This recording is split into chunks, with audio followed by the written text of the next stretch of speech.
As live as they get, we're right here at Gates Field, Kearns High School. This is the two undefeated teams left in the tournament, and they're both the Rams, the Parowan Rams and the South Sevier Rams. South Sevier rated number 1, Parowan rated number 6. We're in the final RPI, and we're going to get things rolling here in just a few minutes. Just had the umpires meeting, so we're going to go with the starting lineup. I've got Nolan Anderson with me again, been with me throughout the tournament, and we're going to have him give you the starting lineup for the Parowan Rams, who will come to bat first. Yeah, starting for Parowan in the leadoff spot, the pitcher, number 1, Trevin Yardley. Batting second at first base, number 22, Shaden Benson. Batting third, catching, number 31, Christian Bost. Batting fourth at third base, number 32, Jace Little. Batting fifth in center field, number 28, Wyatt Hall. Batting sixth in right field, number 4, Dawson Robb. Batting seventh, the DH, number 12, Luke Millett. Batting eighth in left field, number 23, Connor Robinson. Batting ninth at shortstop, number 19, Matt Townsend.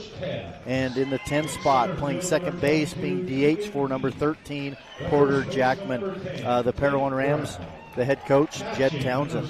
Okay, for the South Sevier Rams, Coach Eric Baker is going to go like this. Leading things off, number 3 at second base, Riley Barney. Batting second, number 1 at shortstop, Ridge Tebbs. Batting third, number 22 in center field, Keegan Heath. Batting fourth, number 10 at first base, Tate Brown. Batting fifth, number 6 behind the plate, Peyton Ingram. Batting sixth, number 18 in left field, that's Biggs Northrop. Batting seventh, number 31 at third base, Canyon Okerlund. Batting eighth and pitching, number 8, Riker Freeman. Batting ninth, number 7 in right field, Hagen Morrell. So, one thing guarantee here today, the Rams are going to win in this one. Yeah, I don't want to take that bet. Nope, I guess you're going to have to be colorblind in this one, aren't we?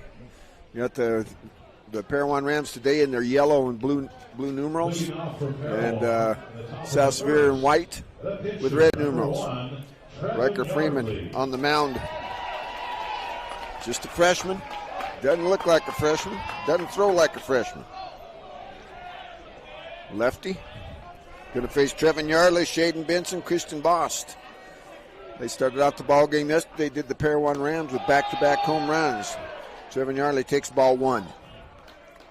Yeah, Trevin Yardley going to do the pitching for Parowan. Just a solid player. We saw him last year play multiple positions, and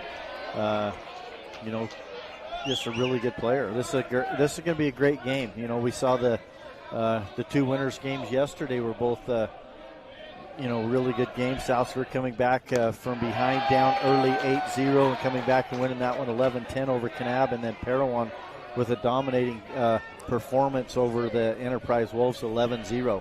Trevin takes ball 3. This is not what they wanted from Riker Freeman. They needed him to be kind of conservative with his pitch count, because he came in with 39, so that leaves him with 41. He can throw 75 over 2 consecutive days.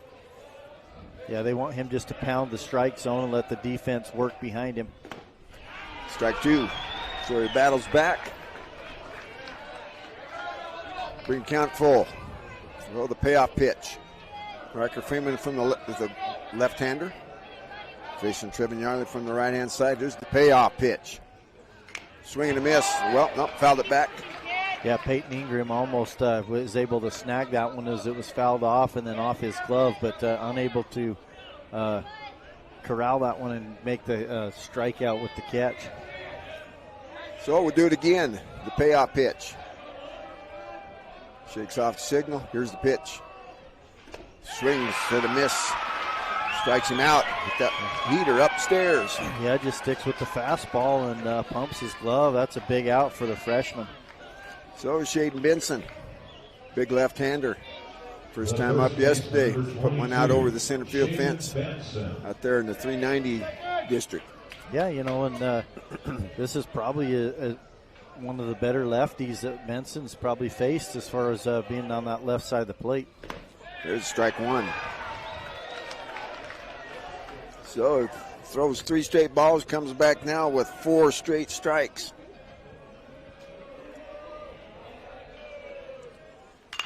That one's fouled back. Yeah, and that's what they want to see. Just Freeman after 3 balls, just pounding the strike zone, and Shaden Benson down to the count 0-2. It'd be nice right here if you could see Barney throw him that curveball of his. Riker Freeman set for the 0-2. There's that curveball. Hit out towards the second up. Booted by the second baseman, Riley Barney. Yeah, there it was, the curveball, but just didn't have enough sink on it as Benson hits that one. But that's still got to be an out. Normally Riley Barney makes that play, but Benson will get on the E4. So the first error of the ball game committed by the South Sevier Rams. We'll bring up Christian Boss. He's the catcher today for Coach Jed Townsend. Shaden Benson on with 1 out. Riker Freeman dealing the strike. Everything's been around the strike zone since the first 3 balls. Yeah, and Freeman, like you said, he can go 75 over 2 days, and so he's limited. They had to use him yesterday against Kanab, but they did keep him under that 35 mark so that they could use him again today. Well, he had 39 yesterday, so yeah. So he's got to go. He can have 75 on consecutive That's right. days. It was under the 60. Yeah, under 60. Once it's 60, you got to have days in between there. Yeah, that's hit towards Riley Barney. They get him there. Close play. Boss gets down the line. Line really good. That's a 4-3 put out at number 2. Yeah, Barney kind of took his time right there coming, and just it wasn't hit hard enough anyways, but you got to attack the baseball and then get that thrower to first base quickly, and Barney got it done just in time. I saw a pitch that I hadn't seen from Freeman yet. It looks like he's got a cut fastball too as well. It just kind of flattens out, cuts a little bit on the right-hander. First pitch to Little's in the down low, ball 1. Yeah, and Little's a big, strong kid. We saw him hit one out yesterday. We saw him last year hit one out at UVU. He can disappear it, that's for sure. That was on the outside. There they got it bounced down. So 2 outs. Shaden Benson out there at second base.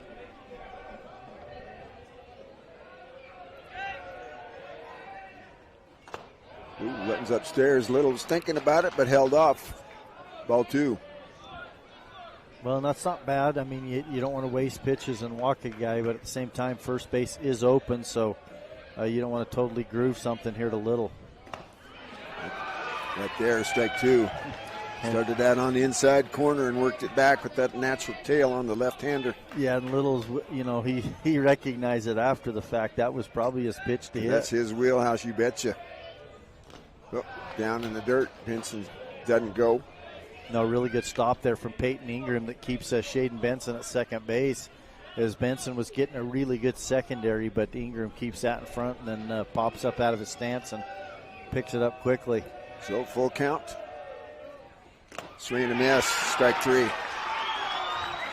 Big time strikeout right there from Riker Freeman as he gets 2 Ks in the inning. So no runs, no hits, 1 error, 1 left on after 1/2 inning of play. It's 0 for Parowan. South Sevier coming to bat here on the Mid-Utah Radio Sports Network and V6 Media.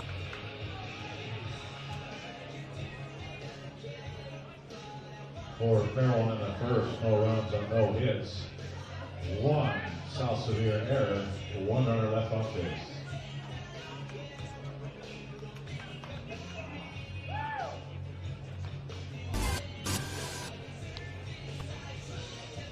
More smoothly when you use Jones Paint and Glass, because we're as excited as you are about your project. Our paint experts know their paint and will work with you to help you find the perfect paint products for your needs. They'll help ensure you get the color you're hoping for and that you're able to get the job done right the first time. Stop by Jones Paint and Glass to speak with an expert today. When you hear the crack, you better think Jones. Number 28, Wyatt Hall. In right field, number 4, Dawson Broad. In left field, number 23, Connor Robinson. The shortstop, number 19, Matt Townsend. And at second base, number 13, Porter Jackman. The pitcher for Parowan, number 1, Trevin Yardley.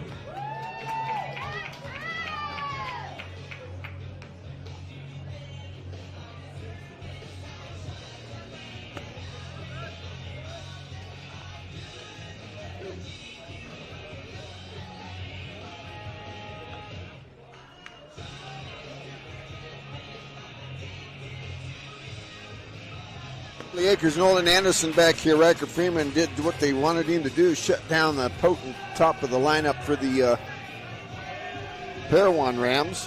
And going to give his team a chance to come up with no runs on the scoreboard for Parowan. Riley Barney, Rich Tebbs, Keegan Heath in that order. The second baseman, number 3. To face Trevin Yardley. Kevin, come down from about the 3/4 slot. Good velocity. Got a tailing ball that's going to tail in on the right-handers. Good curveball. First pitch down and away for ball 1. Yeah, and Riley Barney does a really good job for the South Sevier team in that leadoff spot. Been hitting there pretty much all year long, and he knows how to find his way on. Next pitch down as well, ball 2. Christian Bossa holding the laying down, telling his pitcher, settle down. You know, don't try and do too much. Got a good defense behind him. Here's the 2-0. That's ripped right up the middle for a base hit. So it didn't take the South Sevier Rams long to get their first hit. No, that's the strength of this lineup for South Sevier is their hitting, in my opinion. They just, The shortstop, you know, they're tough outs 1 through 9. You just got to, you know, try to keep the ball down and limit the number of hits the best you can if you're the opposing team, but South Sevier hits the baseball. They're on the bases too. Now we're going to test Christian Boss. He's right there with R.J. Magnette as far as defensive catcher, his ability to throw runners out. Ball 1 to Ridge Tebbs. So it's going to be a good test. See how Coach Eric Baker's going to choose to attack the Rams offense here. Or Rams defense, I mean. That one's down, so kind of got a posted stamp strike zone thus far in the ball game. No low strikes.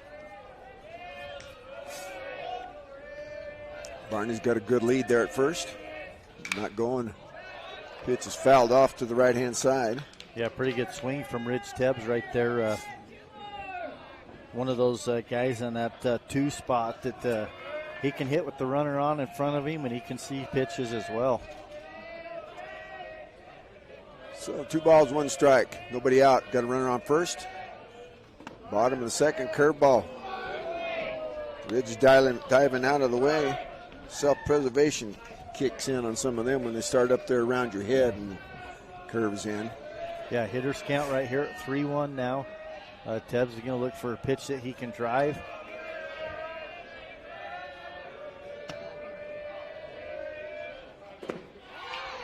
Oh, called it. Called strike 2. You know, it's interesting. We've seen that all throughout the weekend, kind of a little hesitation from the umpires, and then players thinking, okay, ball 4, I'm getting down the line, and then calling a strike, bringing him back in. So that's a full count now to Ridge Tebbs. Yeah. Trevin Yardley about to deal. Well, ball's fouled off. You know, and I talked about it in an earlier game. Trevin Yardley's trusting Christian Boss. You know, what he's doing, he's cutting down his stride. He's trusting Christian Boss to be able to throw these guys out. He hadn't thrown over there yet. Take the chance of giving them an extra base.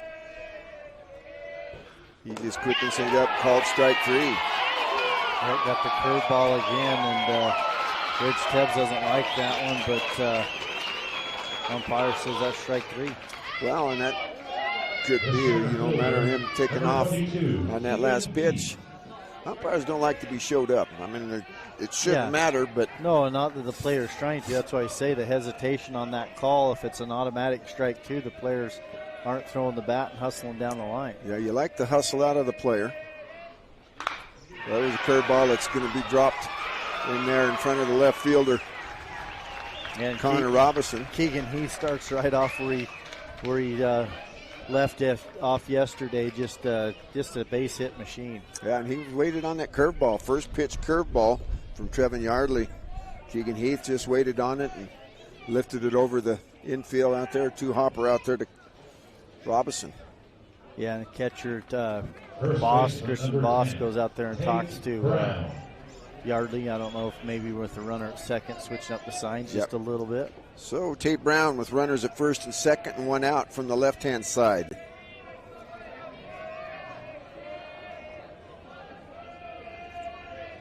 Here's the pitch.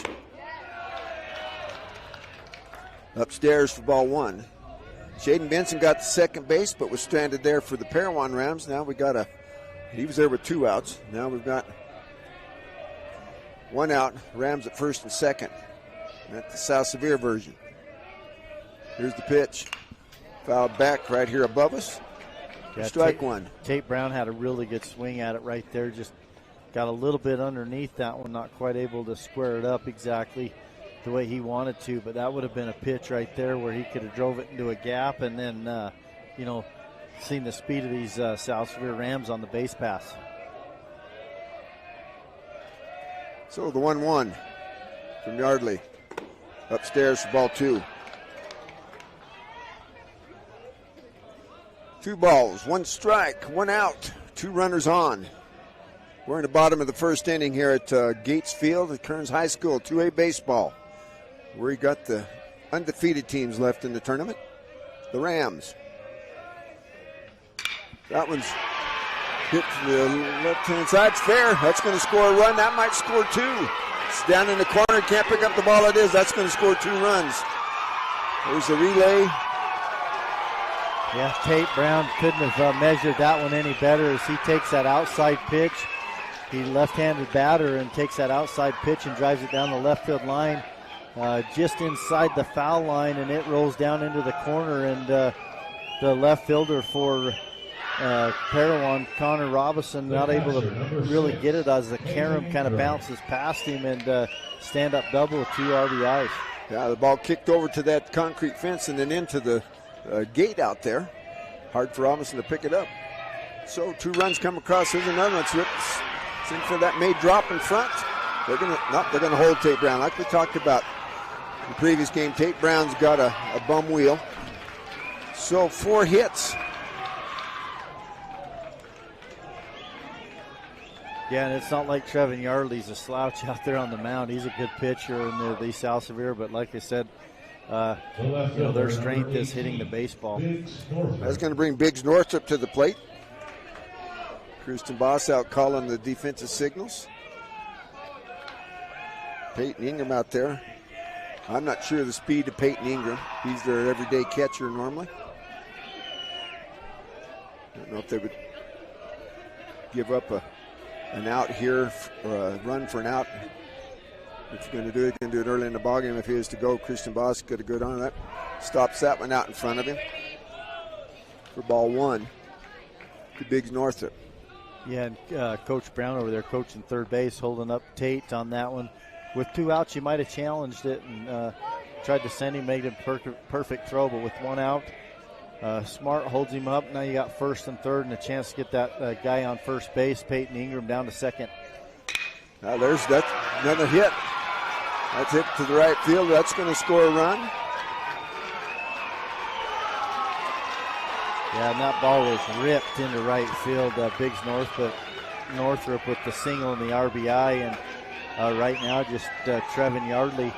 Part of it's just fastballs too. He's got to be able to get that secondary pitch. He might have to start throwing more curveballs. He did start.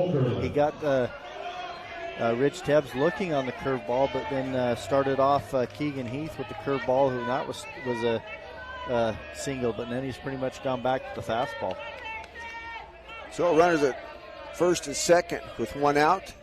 Biggs Northrop looking to put one down the first baseline to move runners to second, third. Not a bad idea. Yeah, and Kenyon Okerlund, the third baseman right here, has a chance to get an RBI, but we've seen him. Right there, he showed he can bunt, but we've seen him hit the ball with some power too. So the 0-1 to Kenyon Okerlund. They're going to go to second base. Trying to throw behind Peyton Ingram, but he's back in time. Trying to keep him from getting a head start on something. Off the bat of Canyon Okerlund. Here's the 0-1. There's that curveball. Had him turning. Yeah, right there on the inside part of the plate. Kind of starts it at him and then breaks it across that corner on the inside. Oh, the 0-2 with one out.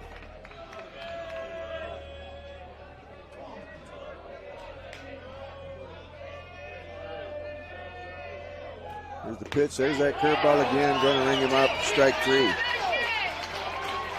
But when he uses it, it's been effective. Yeah, he just hasn't used it enough as South Sevier's put up 3 runs and still not done here. We've seen Riker Freeman, you know, besides doing it on the mound, he can do it at the plate. He's got some pop, too. Got some pop in his bat. So there's 2 outs. Good speed on the bases. First and second. Peyton Ingram at second. Biggs Northup at first. Riker Freeman at the plate facing Trevin Yardley. Tries to get that backdoor curveball, but it stays out.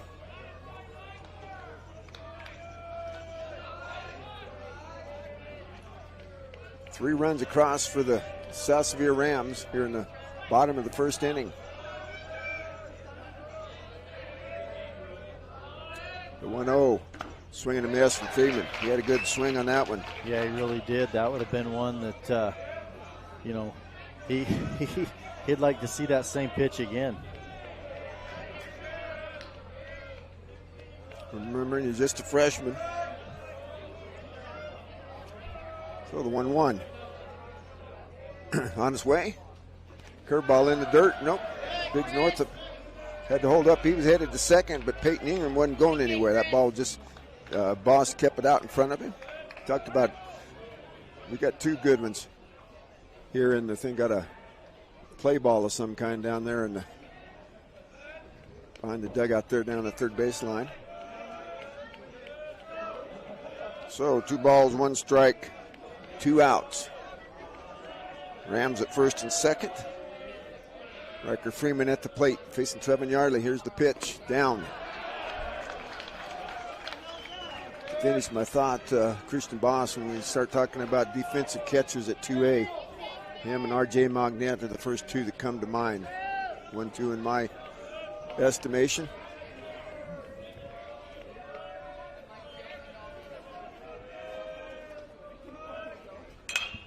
That one's fouled off to the left-hand side. Full count. So 2 outs, runners are going to be going. Yeah, that's a chance for Freeman to help himself out. He's already got that 3-0 lead, but full count. Trevin Yardley is going to come right at him.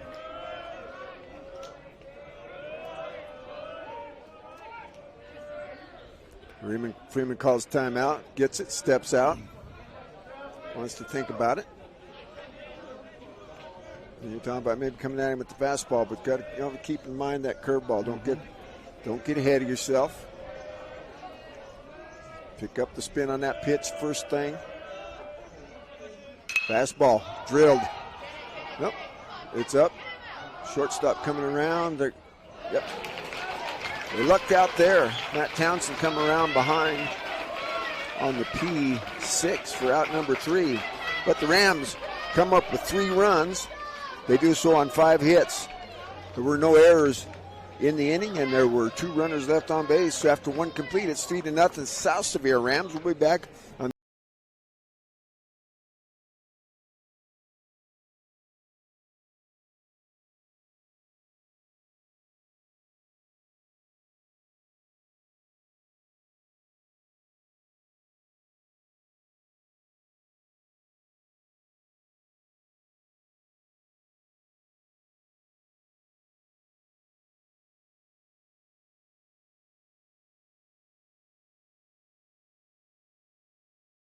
Got 3 runs on 5 hits.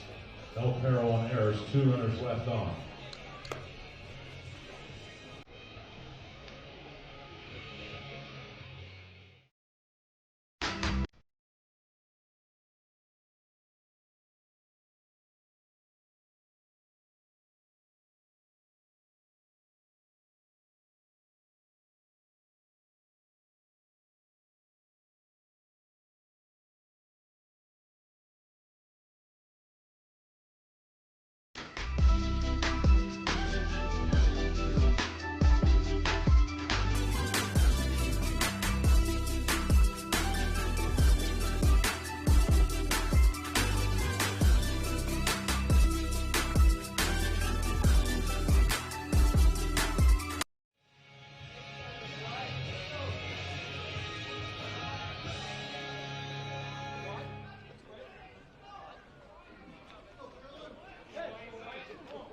Leading off for Parowan in the second, the center fielder, number 28, Wyatt Hall.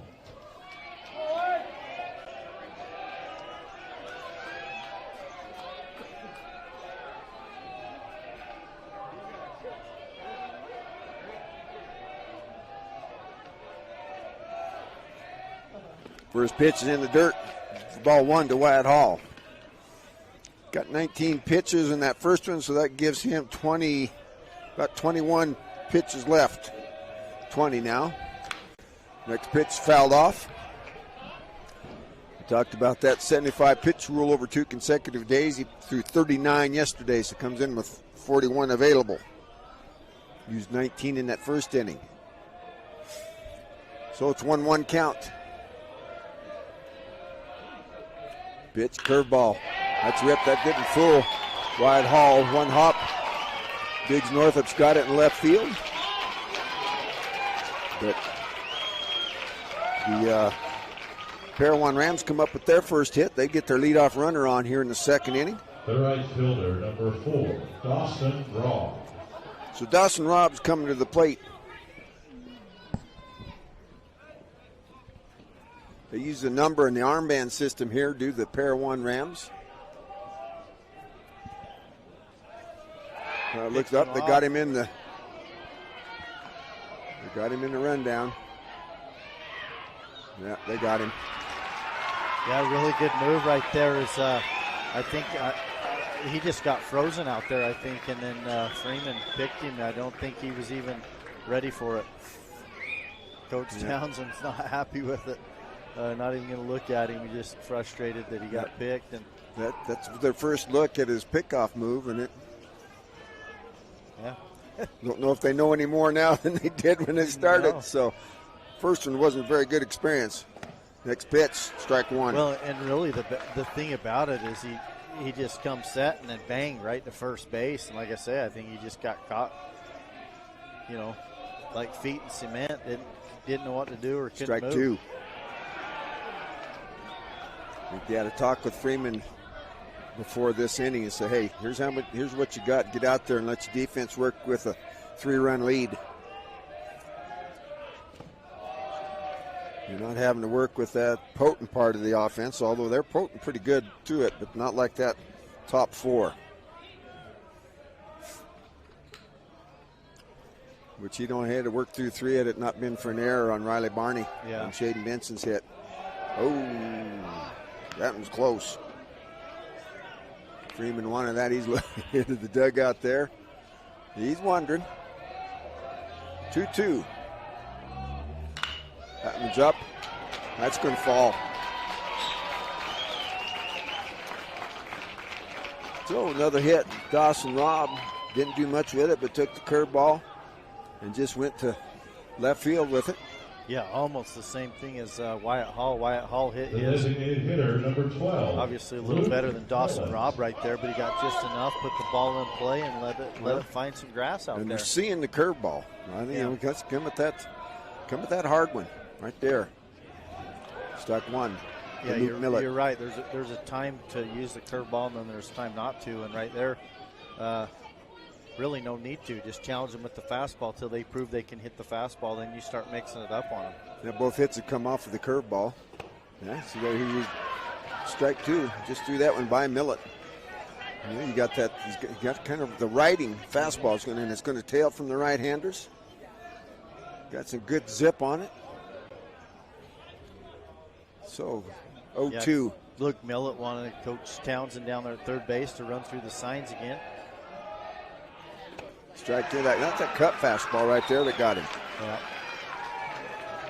Well, and when I say run through the signs again, it's holler out the number system again. Like you mentioned, they're one of the teams that use that. I personally am a fan of just sticking with signs. And me too. I like the traditional part of baseball. And just the yelling across, just give signs and communicate that way. And first pitch to Connor Robinson's up. But you're seeing that kind of more and more with just baseball and softball in general. So the 1-ball pitch to Robinson. That was his quick move. That's not what they call the balk move. Yeah. Fine line there between a good Bach move and the Bach move. Where that leg goes. He's got a high leg kick, but he does it quick. He gets to the plate in a hurry. 1-1. Yeah, good pitch right there from Freeman. And like you said, just a freshman, but you would never expect it.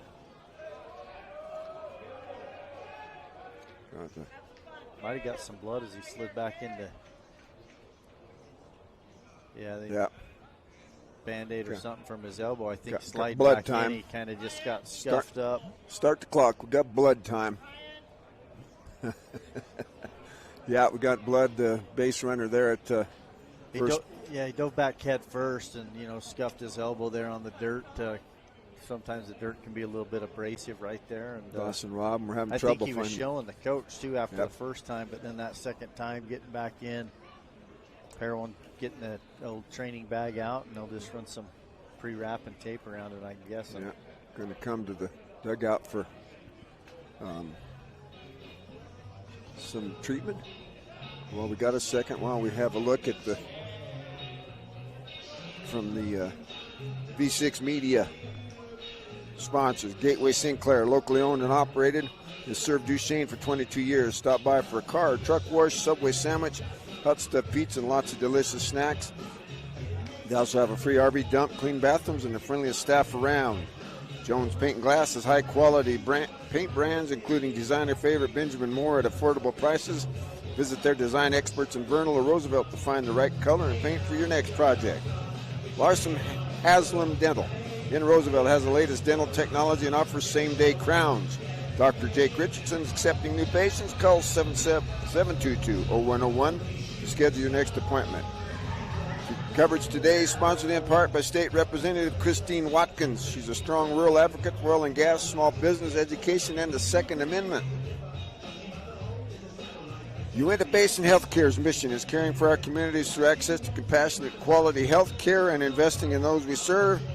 Boone Lake Electric, a locally owned association with over 83 years, providing dependable and affordable electric service to its membership, its well-trained workforce of 90 employees, and its state-of-the-art electrical system have set a standard of excellence in the electric utility industry. I think we're back ready for action here. Connor Robson at the plate with 2 outs and a 1-1 count.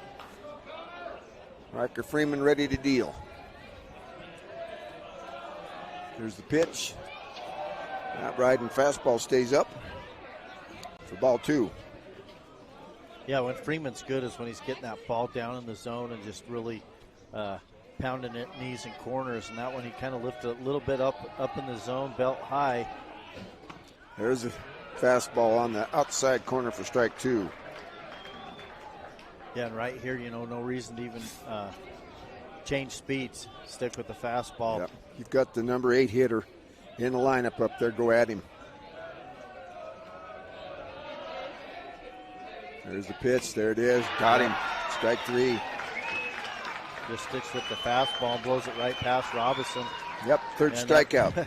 The coaching staff and the players for South Sevier are pretty pumped because after 2 goose eggs, they get a chance to come and add to their 3-run lead. So he'll get a chance to come back out there. No runs, 2 hits, no errors, and the 1 runner left on base. So after 1.5, it's 3-0 South Sevier. We'll be back on the Mid-Utah Radio Sports Network with V6 Media. The Parowan on the second, no run. No errors, 1 runner left on base.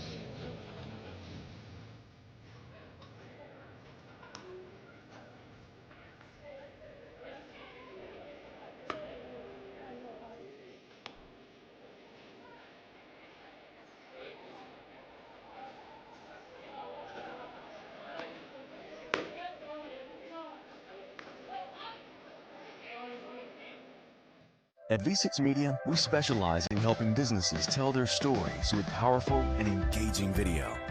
But telling your story is just the starting point. Telling it to the right people in the right place is how you make it count. Our team can help by delivering your ad in places like Google, YouTube, Instagram, and Facebook. We'll make sure that your business is being seen. Your business has a story to tell. Let us help.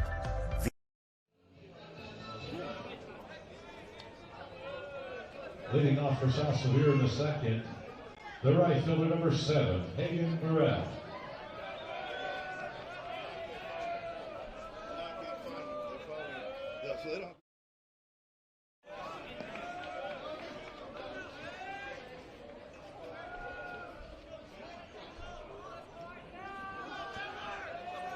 Three-run inning for the South Sevier Rams. 8 hitters to the plate. So 0-1 to Hagen Morrell.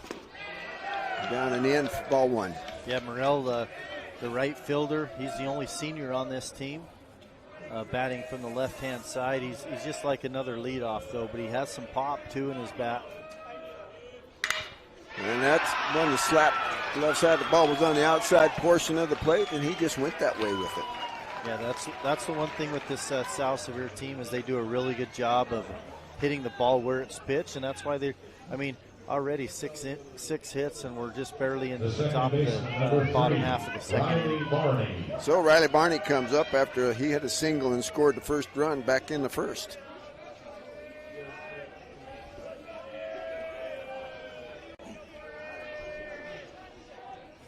So Hagen Morrell's got good speed. We'll see if they choose to test. Christian Bost, he's set up to throw.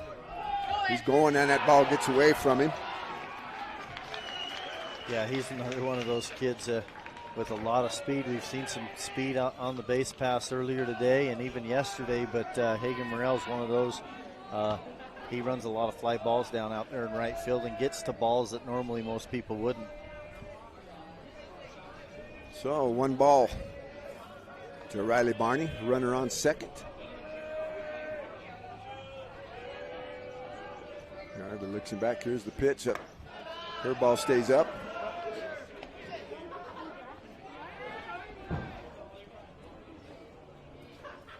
Ball 2.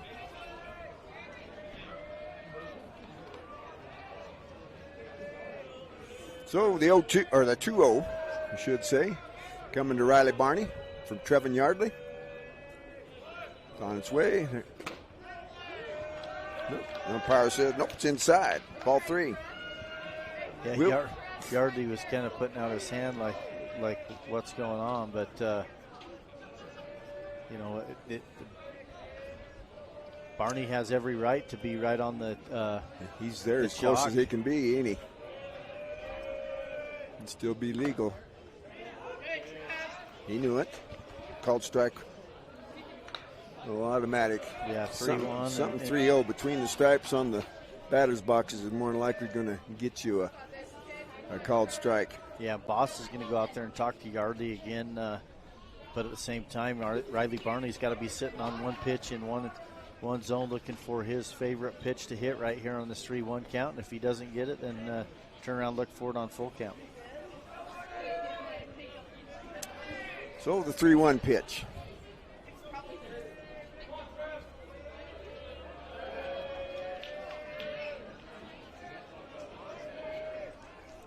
On its way. Outside corner, strike 2. Riley Barney knew it. He's a good hitter, though, with 2 strikes. Blue's going to go out and talk to Townsend, Coach Jed Townsend.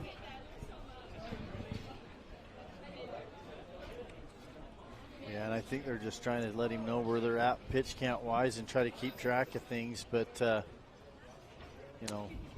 He asked if he had 35 even. The coach came over. Wonder about that. That looks to me like maybe they're going to make a change. Yeah, I don't know. It's early in the game still. I mean, if anything, they'd probably try to keep him for sure under the 60. But well, he's looking in the dugout and asking what's going on, trying to get the pitch count. Yep, I think they're going to bring it. Looks like they got number 42. Who's number 42 here? That's Bo Millett. Bo Millett, number 42. Bo Millett's going to come in.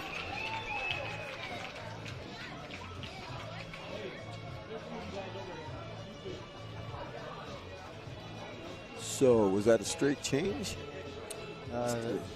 Yardley coming out? No, right. Yardley's going to stay in the game. Someone else come out. I wasn't sure. Attention, please. Now pitching for Parowan, number 42, Bo Miller. It might have been the second baseman, Porter Jackman, that came out. I bet it is. Yeah. That's what it was. So Porter Jackman comes out. Trevin Yardley go to second base. Yeah, and Bo Millett, we saw him. He threw a really good game last year in the state tournament as well. Got a pretty good bender right there as you see him warming up. But, Parowan trying to probably just do the 35. You can do 75 in 2 days, but that allows Yardley to pitch at least 40 tomorrow. That's exactly right. Playing for another day, so we're trying to get the. So number 1. That's Yardley. He'll go to shortstop. Going to shortstop. Townsend moves from shortstop to second base, and then the second baseman, Porter Jackman, comes out as Bo Millett goes in for him.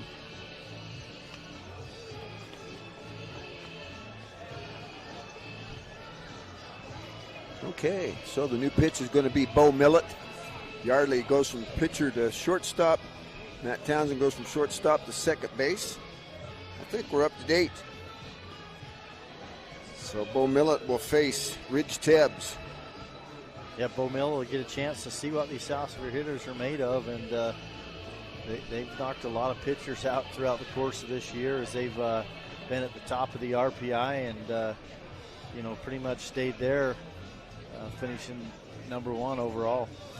We saw Bo Millett last year in the state tournament. I actually saw him with 2 stints. He pitched in both ball games last year, doing something similar to they did just here right now. They had saved him up enough that he could pitch in both ball games. All right, so we got no outs. Full count, too. He comes in with the full count.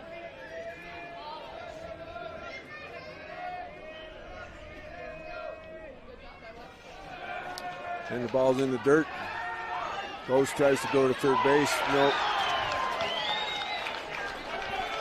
So on the ball that skips off the chest protector for ball 4, Barney's at first base. The shortstop, number 1. First base balls. Ridge Tebbs. Well, and Hagen Morell's as aggressive as you see as far as base runners here in this tournament. He's one of those high energy guys as well, and reads that one perfectly, gets down to third base.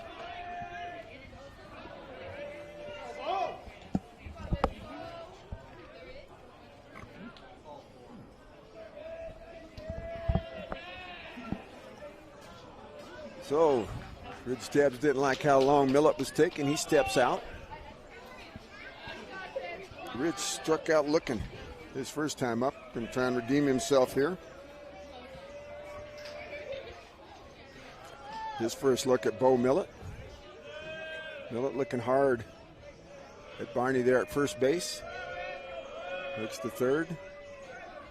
Pitch is up for ball 1. Yeah. Boss comes up out of there. He's ready to throw. It looks like they may trade an out or attempt that. Pick him, throw him out at second base. But Morell, like you talk, he's pretty aggressive. If that ball goes past the pitcher, he's going to go. Ball 2's in the dirt. Had a good secondary, but decided to retreat. Yeah, you got to make up your mind out there, Riley Barney. Ball in the dirt. Am I going to go? Am I not? And a little bit indecisive out there, as he probably should have just been going on ball in dirt. And probably anybody but Christian Boss behind the plate, he might have. Boss is in their mind because they know they've seen him. They've sat and watched a couple ball games. That ball's up for ball 3. Yeah, well, and then the count right now, like you say, 2-0 now 3-0. That dictates sometimes too, but still you got to know what you're going to do as far as game plan on the bases. And this is Boss. He's been out to the pitcher, whether it was Yardley or even twice now with Millett. Not sure what the discussion is, but they continue to go out and talk. Well, yeah, and that's typically uncharacteristic of Barney to be a little hesitant there. Tabbs is going to get out there like he's going to bunt. Got the third baseman charging. He's going to watch strike one. Yeah, and sometimes showing that early, it just obviously tells the pitcher that I am just taken. Sometimes it gets in their head, sometimes it doesn't, but Millett doesn't let it affect him and comes right down the middle with strike one. So 3-1. Ball's in the dirt.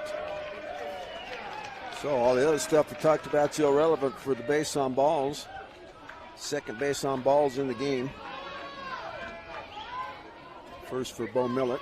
And if you're South Sevier, probably the hottest hitter on the team right now, Keegan Heath, batting in the 3 spot, just been on fire as far as hitting the baseball, and he comes up with a chance to tack on to this 3-0 lead with loaded bases.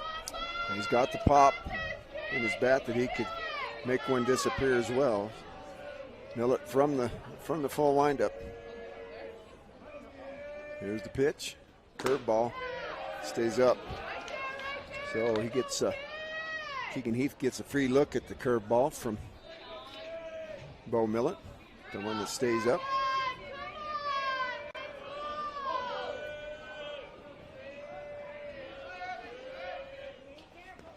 Keegan holds up on a curveball in the dirt. 2 straight curveballs. Yeah, really patient at the plate, good eye, and laying off that curveball. Now he's got 2-0 count, hitters count. Bases loaded. Full of South Sevier Rams. Here's the pitch. Keegan drives one at the shortstop, pulled in. They're going to come home, but the throw pulls him off. Both are safe all the way around. Throw came home, but pulled him off. Yep. So then he tried to throw behind the runner at first base, and the run scores. Go ahead, Coach. I was just going to say, that's a tough one as a catcher. You really almost got to set up like the first baseman, but that ball was just too far up the line. But I don't think he was really on the base either to where Yardley knew where he was throwing the ball. So the first error in the ball game for the Parowan Rams. Throwing error on the third baseman or shortstop, I guess. Curveball misses to Tate Brown, batting from the left side. Ball 1. Bases are still loaded. Yeah, One run across, no out. Tate Brown with the double and 2 RBIs. Or 1 RBI, excuse me. Inside. I thought that might be in Tate Brown's wheelhouse, but he laid off.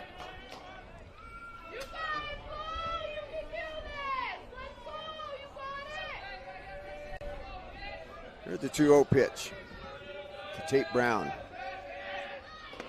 Inside, way inside from Bo Millett. It was 2 RBIs, right? He Yeah. He got 2 RBIs, that's right. I had to mark him down, but he did score the 2 runs. Riley Barney and Keegan Heath. Yeah. Mark him down now. All 4 straight pitches. Yeah, and this is a tough situation. I didn't really get a chance to see, but you bring Bo Millett in, and I'm not sure if he just coming in cold off the bench or if he was down warming up in the bullpen. I don't think he was. I think he's just coming in off the bench, and Parowan expected him to get the job done right now. Hasn't really found the zone. Yep, there was nobody down in the bullpen that we saw. He does get the ground ball, but then the errant throw by Yardley, no outs. Curveball, strike 1 to Peyton Ingram. So I think it's first curveball he's been able to dial in there. Yeah, and South Sevier with the early 5-0 lead, still loaded bases and no outs here in the bottom of the second. Another curveball, same thing. Yeah, Ingram he kind of tracked it, but just let it come in, and that was right on the inside part of the plate. Good pitch from Bo Millett. Infield in for Parowan Rams. So if you can just get something hard on the ground somewhere, you got a good chance of getting one in a gap somewhere. Shortens everything up. In center field, kind of shallow. right field and left field a little bit deeper, but shallow out in center field. Curveball, yep, pulled in. That would have probably been an out on the normal. Going to be a play at the plate, but it's going to be the throws off. Another 2-run RBI, this time for Peyton Ingram. Yeah, Ingram with his second hit of the game picks up 2 ribbies, and South Sevier doing what they've done all year long, and that's just scoring runs and hitting the baseball. So 7-0. We're in the bottom of the second. Still no outs. Runners at first and second. Tate Brown, Peyton Ingram. Biggs Northup coming to the plate. Biggs had a base hit his last time, his first time up. Back in the first inning.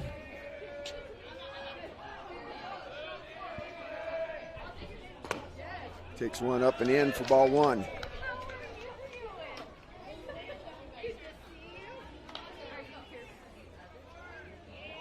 So they put up 3 in the first inning. They've already put up 4 here in the second with no outs. Did the South Sevier Rams. Runners at first and second. Here's the pitch. Inside the Biggs Northup for ball 2. Bo Miller's really struggling to find a consistent portion of that strike zone. Yeah, and South Sevier going to send Ridge Tebbs down to get warm in the bullpen.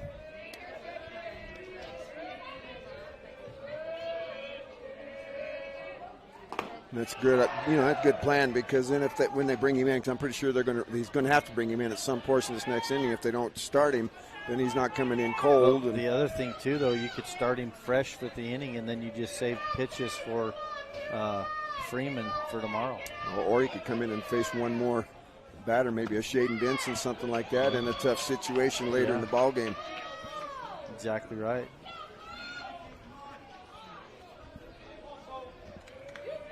Biggs Northup with the single and the RBI, looking for his second hit, and another RBI opportunity with Tate Brown standing out at second base. Ball's ripped pass. They're going to hold up Tate Brown. Anybody else probably other than Tate Brown on the ball club, they would have probably sent him right there. But Tate's got a bum wheel. Yeah, and Biggs Northup just turned on the inside pitch, ripped it down the line, and Coach. This isn't Coach Townsend going out, but Shane Williamson, the pitching coach, going to go out and have a visit with Bo Millet.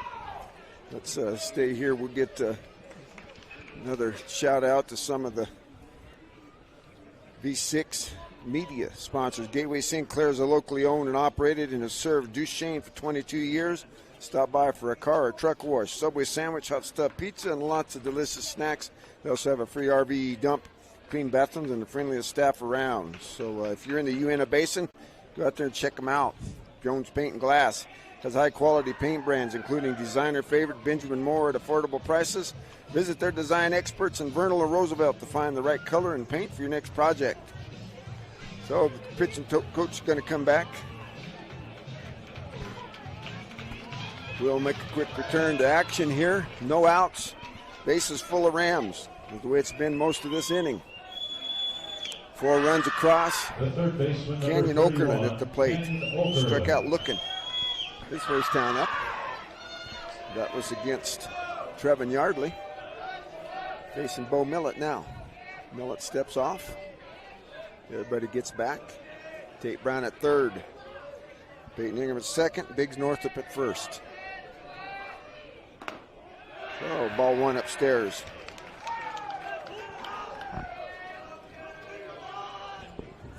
Canyon Okerlund struck out. He tried to maybe lay a bunt down at one point, and then ended up not needing to, and then just didn't get the curveball. Freezes him there. Yeah, Coach Williamson just went out, talked to Millet, settled him down. Still no outs here in the bottom of the second inning, and South Sevier's already plated 4 runs. So the 1-1. Curveball stays up.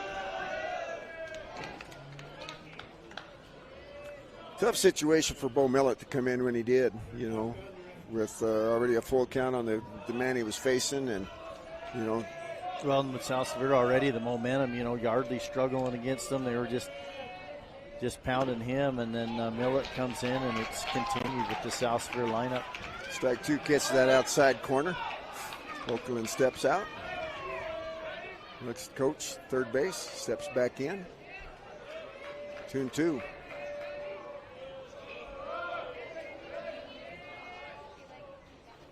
Oh, it's running. One in the dirt.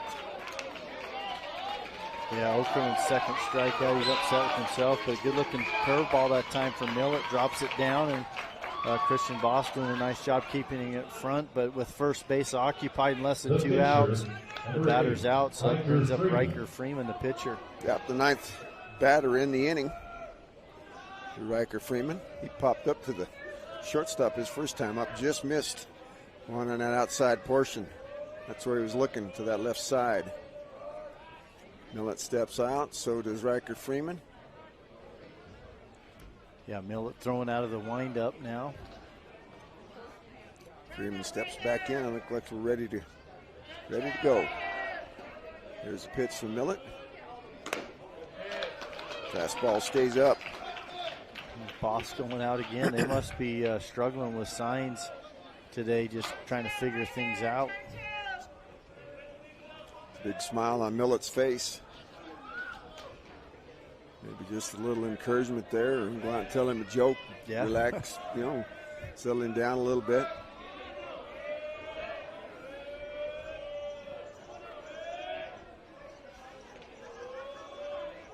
There's the pitch. That one's fouled off.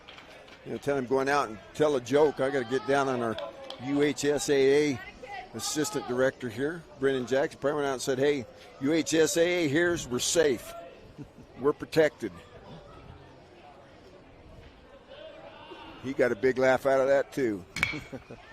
That's hit towards the first baseman, Shaden Benson. That's going to go foul. Yeah, Benson wisely let that one go foul. Otherwise, another run crosses the plate. Only play he would have had was probably there at first base. Wasn't hit hard enough. But now it's a 1-2 count, and Freeman, popped up the shortstop. Capable of driving in a couple right here, but he's down in the count. Got to protect. Curveball on the outside, and swung over the top of it. Yeah, back-to-back strikeouts is, looks like Millett's kind of finally figured out that curveball and got it dialed in right now. Hagen Morrell, now he can hit a curveball, so you don't want to hang one like that up there to Hagen Morrell. He's the one that started this inning. Yeah. Got the single into left field, and then got a stolen base and picked up third on a pass ball. There's the pitch to Morrell. Ooh. Hard to figure out how that one could catch the corner where that catcher caught it. Yeah, kind of a backdoor curveball, just caught the outside part. That's all we'll say about that one. So the 0-1, 2 outs. Same pitch, same location. Yeah, and Millett's got a big smile on his face. He's feeling pretty good about it. And, if you're Hagen Morrell, you got to think that's probably coming again here. They've thrown curveballs to Okerlund and Freeman, and then 2 back-to-back on the outside part of the plate. Here's the 0-2. Up comes down and in. Good stop there by Bost. Well, Boss was almost standing up, too, like they wanted a high fastball, and they threw that one in the dirt. Kind of surprised right there on just what was going on. Millett steps off. He's been listening. Coach talking to him here. Mining's got 2 outs, rocking fire. He's ahead 1-2. Here to Hagen Morrell, the number 9 hitter. Don't let that fool you. Dangerous at the plate. Takes that to the left side. Fielded a low throw. Good dig there. Says he pulled. I'll tell you what, that was a scoop from Benson, though. I'm not sure how he even scooped that ball. So we'll have to Yardley, another errant throw, but Benson he's a heck of a first baseman, no question, but he scooped that, but it was off the bag. But it's amazing that he was able to even scoop that, as Coach Townsend's going to go out and call to the bullpen. So when he said excited with that, we'll take a break in the action. You're with Willie Akers and Nolan Anderson here at Gates Field on the Mid-Utah Radio Sports Network with V6 Media.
Your attention, please. Now pitching for Parowan, number 12, Luke Millen.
The second baseman, number 3, Riley Barney.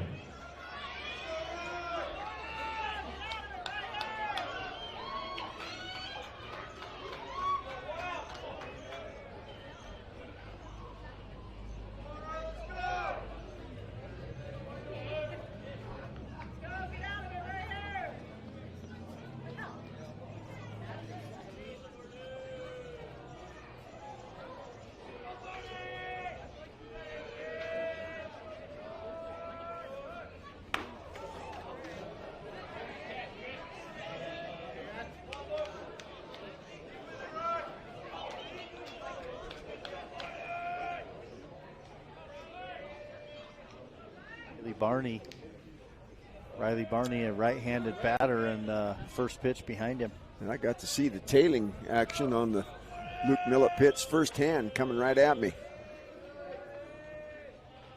There's a 1-ball pitch. That's going to stay upstairs for ball 2. Yeah, right now, if you're Coach Baker, you got to have the take sign on, make him throw a strike, because the walk's another run, and it gets you that one more run closer to 10-run rule. Obviously, you're going to have to play defense for a couple more innings still, but still, you'll take every run you can get. That's hits off. Oh, that lucky one there. The ball off the mound and bounced up to Trevin Yardley, was able to come across and step on the base. Otherwise, I think that ball was headed to center field. Yeah, it was, but because it did hit the mound, it slowed it down, it bounced it up, and Trevin Yardley made a really good play to go get it, and beat the base runner to second base to get that third out, but at the same time, that almost got up the middle and would have scored 2. So, we had 5 runs on. I just had the 3 hits that time around there. Yep, 3 hits. There were 2 errors on the Rams and 3 runners left on base. So after 2 complete, it's 8-0 Sevier Rams.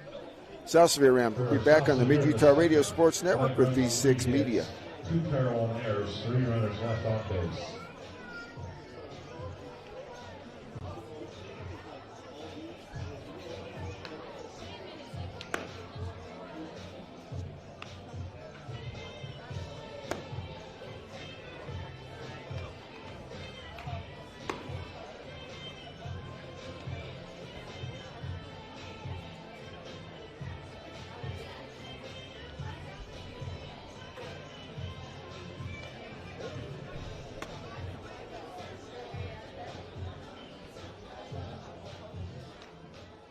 At V6 Media, we specialize in helping businesses tell their stories with powerful and engaging video.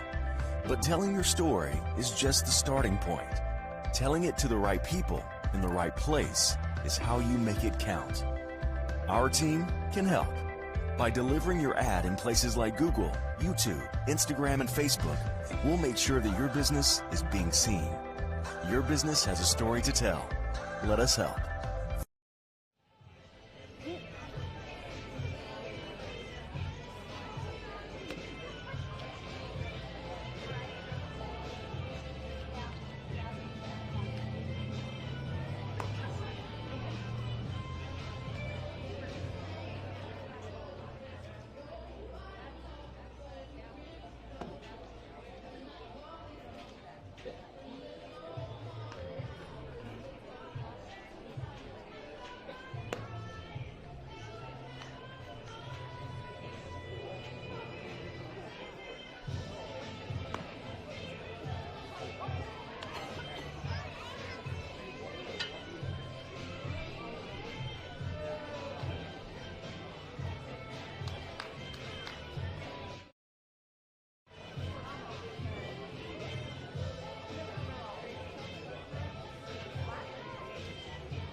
Sports leader, KSBC. Okay, we're going to start the top of the 3rd inning here. We got some changes. We got number 1, Ridge Tebbs pitching. Riley Barney moves from second to shortstop. Tyson Robb enters in place of Riker Freeman. He'll play second base. So Ridge Tebbs will start off. He'll face 9-1-2 in the order for the Parowan Rams. Matt Townsend, who's been a tough out every time we've watched him. First pitch, called strike 1 from Ridge Tebbs. Yeah, good looking pitch from Ridge Tebbs, and that's the way you want to start. I think that's a smart move by Coach Baker going to Ridge Tebbs right here versus, bringing him in mid-inning. Just go with him, start the inning. Had a chance to go down there and get warmed up and get ready to go. Yeah, ball 1 in the dirt. So 1-1, Tebbs to Townsend. That one's up, fouled off to the right-hand side. This works out really well if South Sevier can go on to finish this game out with a victory. Then you can turn around and start your lefty, Riker Freeman, again tomorrow and use him till he hits the 75 mark and then figure it out from that point on. But early run support makes a huge difference. Let's hit out to Barney. Throw to first. Got him. Just.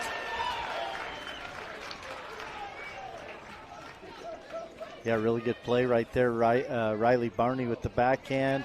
Nice and smooth, zips it over there, and then throws it to first base. Coach can go over there and talk to the first base umpire, trying to say that he was off the base. They're going to go talk to the home plate umpire. These things are very seldom turned around like this. Don't want one umpire showing up the other, but they're going to call him out. They stuck with the play.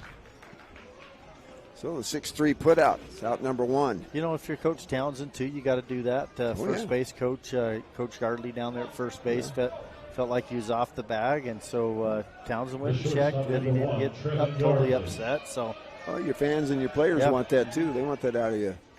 So, the 0-1 to the leadoff hitter, Trevin Yardley. The first pitch, Trevin Yardley's down for ball 1. Next pitch, outside for ball 2. Yeah, that didn't miss by much. That was a pretty good-looking pitch right there. That one's up. Fouled off to the backstop back here. To help us, please return all foul balls to the dugout area. Yeah, Trevin Yardley struck out, obviously facing the lefty Riker Freeman, first time facing Ridge Tebbs. That ball's going to tail in, got in under the hands. It's that riding fastball that got some good movement in on the right-handers. I think it got Peyton Ingram. He's going to go out and take a break here. And then probably talk about this next pitch right here. It's a great opportunity versus call a pitch, get it figured out what you want to do. Ridge Tebbs falls behind 2-0, but comes back with 2 straight strikes to even the count at 2s. So 2-2 with 1 out. That ball ripped center field for a base hit. Third hit in the ball game. He's going to take 2 as the ball was bobbled in center field.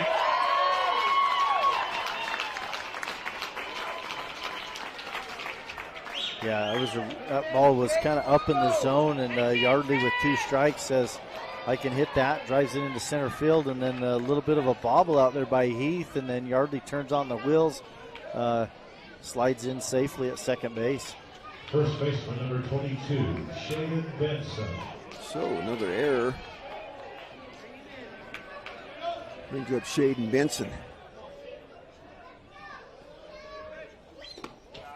Ball's outside. Yeah, he's going to be careful here to Shaden Benson, trying to keep it away. His wheelhouse in the middle half in. Yeah, especially with first base open.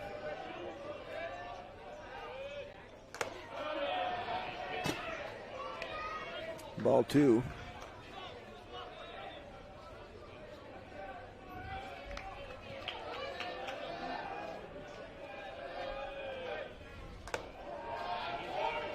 That one's upstairs.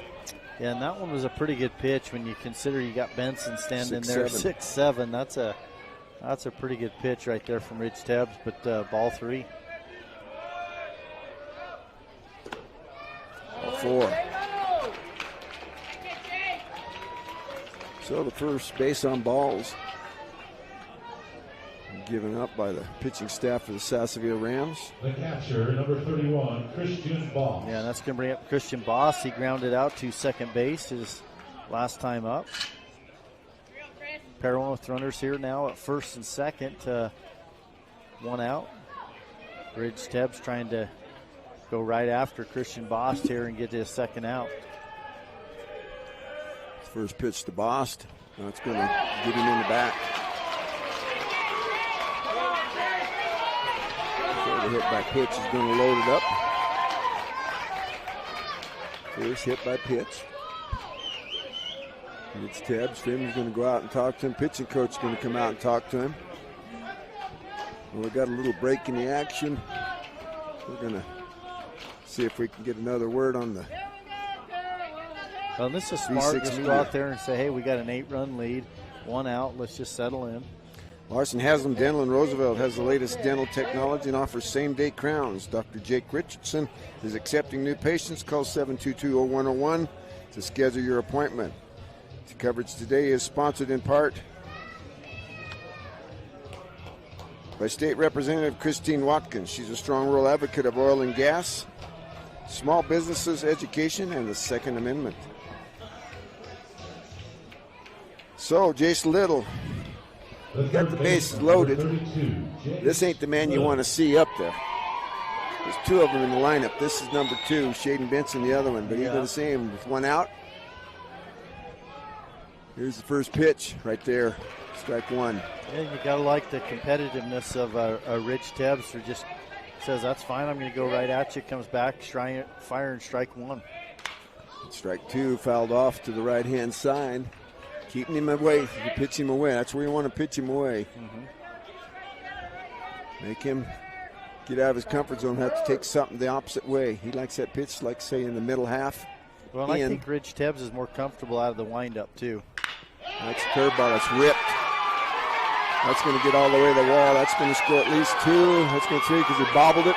That's going to clear the bases. Yeah, now it's just a curveball, kind of left it up in the zone right there, and Chase Little puts a nice swing on it.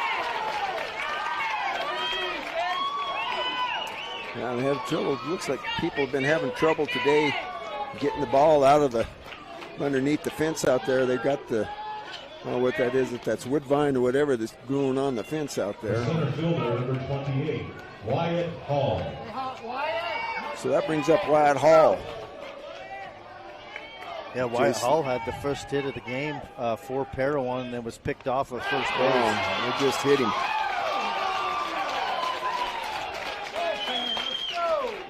So that puts 2 runners on. And Second hit by Coach pitch. Baker's going to go out. They're going to have to make a change. Then Yeah. Coach Ram's already been out. Or Coach Brown, I mean. So we'll get a little break in the action here. See if we can't get another word here from the Uinta Basin Healthcare's mission is caring for our communities through access to compassionate quality health care and investing in those we serve. Moon Lake Electric is a locally owned association with over 83 years of providing dependable and affordable electric service to its membership. Its well-trained workforce of 90 employees and its state-of-the-art electrical system to set standard of excellence in the electrical utility industry. So, new pitcher. Now pitching for South Sevier. It's who? It's going to be Tyson Robb. Tyson Robb, who just came into the ball game here a little bit ago. So Tyson Robb. So Riley Barney will probably go back to second base. Tebbs will go to shortstop, I'm guessing. We'll wait and see here. Yeah, it looks like that's the way it's going to go.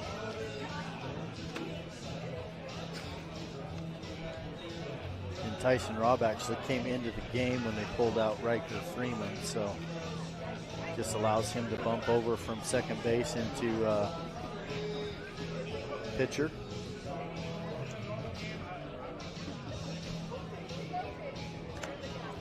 Little different arm slot. He's going to come from 3/4 to sidearm.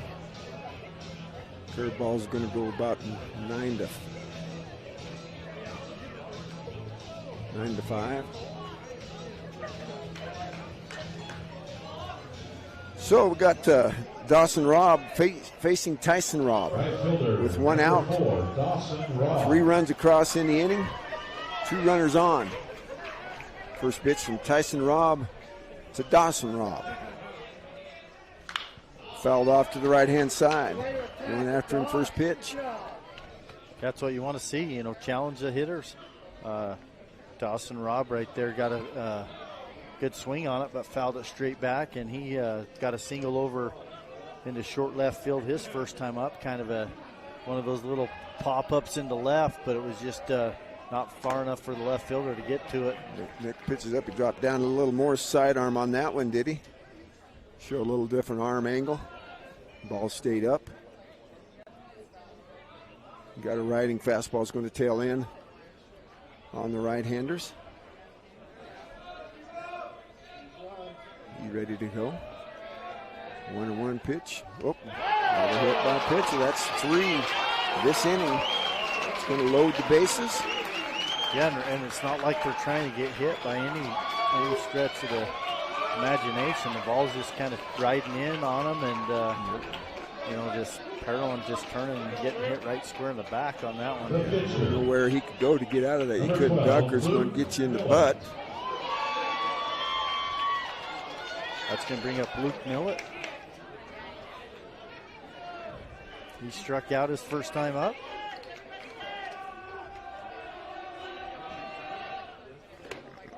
Well, I'm close to being inside again. Yeah, and South Sevier still working that inside part of the plate. Maybe that's part of the reason they're hitting guys, but trying to keep the ball in on the hands of these Parowan hitters.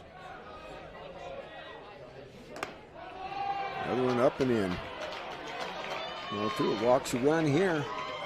You cut the deficit in half. You walk a runner in here. 8-3. Top of 3. 3 runs across in the inning on 2 hits.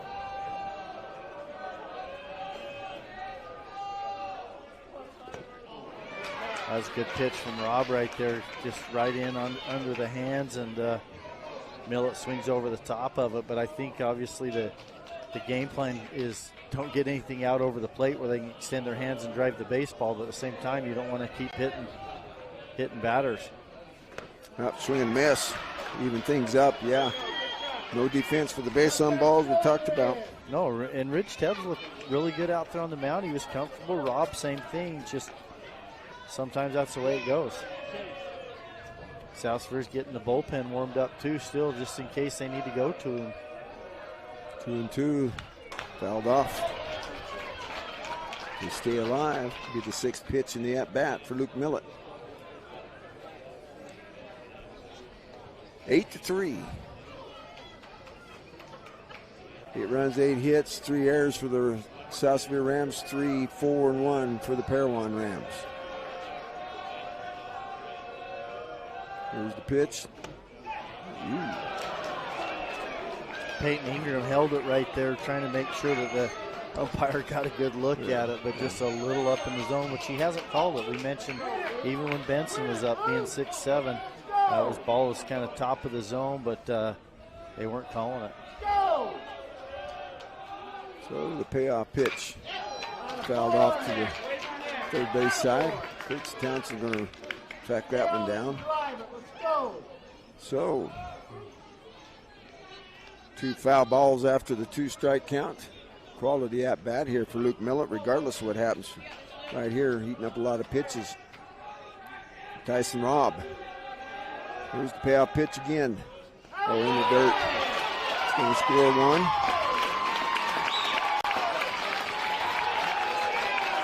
Yeah, Parowan after being down 8-0, coming up with a big inning right here in the top of the 3rd. So that's going to bring up The left fielder, number 23, Connor Robinson. Connor Robinson. Be the 9th batter in the inning.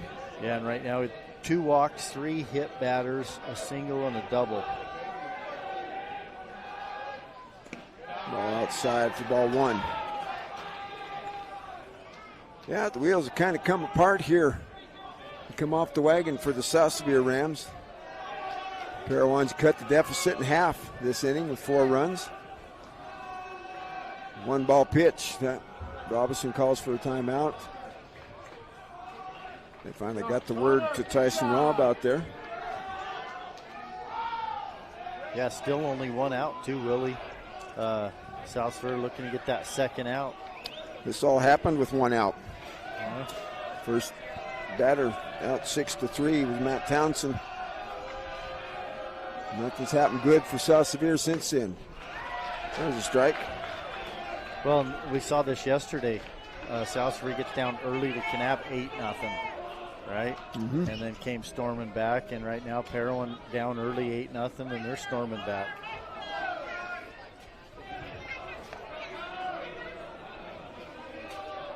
So bases full.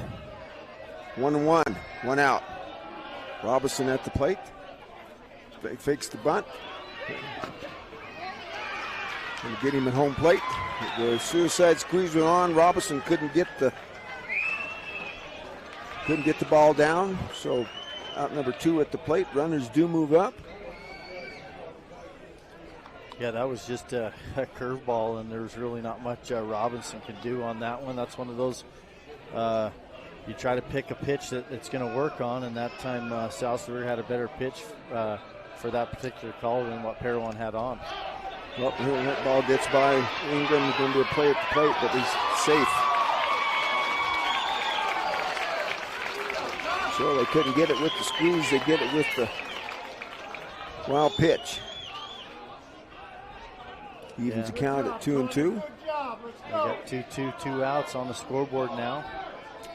So they've matched what South Severe did there in the bottom of the 2nd with 5 of their own here in the top of the 3rd. Yeah, the right eraser now, out. You know, it's amazing, too, because South Sevier was lively in the dugout and had all the momentum, and it's totally shifted to Parowan right now. Curveball gets him. Yeah, good-looking curveball to get the strikeout there. But they come up with 5 runs. They do it on, I just have 2 hits. 1 error, 3 runners left on. So after 2.5, it's 8-5. South Sevier over Parowan. We'll be back on the Mid-Utah Radio Sports Network with V6 Media. Since 1947, Barney Trucking has built a reputation of unparalleled customer service and satisfaction in the trucking industry. Barney Trucking is now hiring drivers statewide, including Beaver, Millard, Sevier, San Pete, Juab, Carbon, Emery, Utah, and Salt Lake counties, as well as many other locations. The job includes a home daily schedule, excellent pay, benefits, training, retirement, a positive work environment, and requires a Class A CDL license with doubles endorsement. To apply, go to barneyjobs.com. That's barneyjobs.com. Barrett's Foodtown has been your hometown grocer since 1935, earning your business every day with its fast, friendly, and convenient services. Barrett's meat department is second to none. You don't have to call someone out of the back room to get that special cut of meat you desire and deserve. You don't have to play card games or put up with troublesome gimmicks. You save money every time you shop Barrett's Foodtown. Barrett's Foodtown supports local schools and sporting events. Shop Barrett's Foodtown in Salina or click on barrettsfoodtown.com or follow Barrett's on Facebook. DP Curtis Trucking works hard to move America and get their drivers home on the weekend. DP Curtis hires reliable drivers with competitive starting pay and raises after 90 days. Additional pay for tarps, drops, picks, and additional trailers. Employment options include insurance, 401k, paid vacation, and attainable bonuses, and more. Why would you drive for anyone else? Call DP Curtis Trucking for details, 435-893-2886. That's 893-2886, or click on dpcurtis.com. Your home for high school sports. KSBC. Well, Willie Akers, Nolan Anderson back here at Gates Field, where we saw the Parowan Rams claw their way back in it with 5 runs in the top of the third. South Sevier coming to bat in the bottom of the third. They'll have Ridge Tebbs. It's 2-3-4. Ridge Tebbs, Keegan Heath, and Tate Brown. Ridge is 0 for 1 with a strikeout, base on balls, and scored a run. First pitch from Luke Millett. Upstairs for ball 1.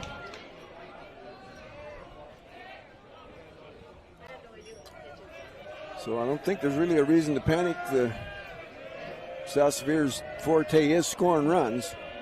They're just going to have to score a bunch of them this bar, and that's fouled off to the right-hand side. Yeah, and they still have the 3-1 lead. You know, they're out hitting Parowan 8-4. I mean, 8 hits in 2 innings is quite a few. Some teams don't even get 8 hits in a ball game. So South Sevier's just got to continue to hit the baseball.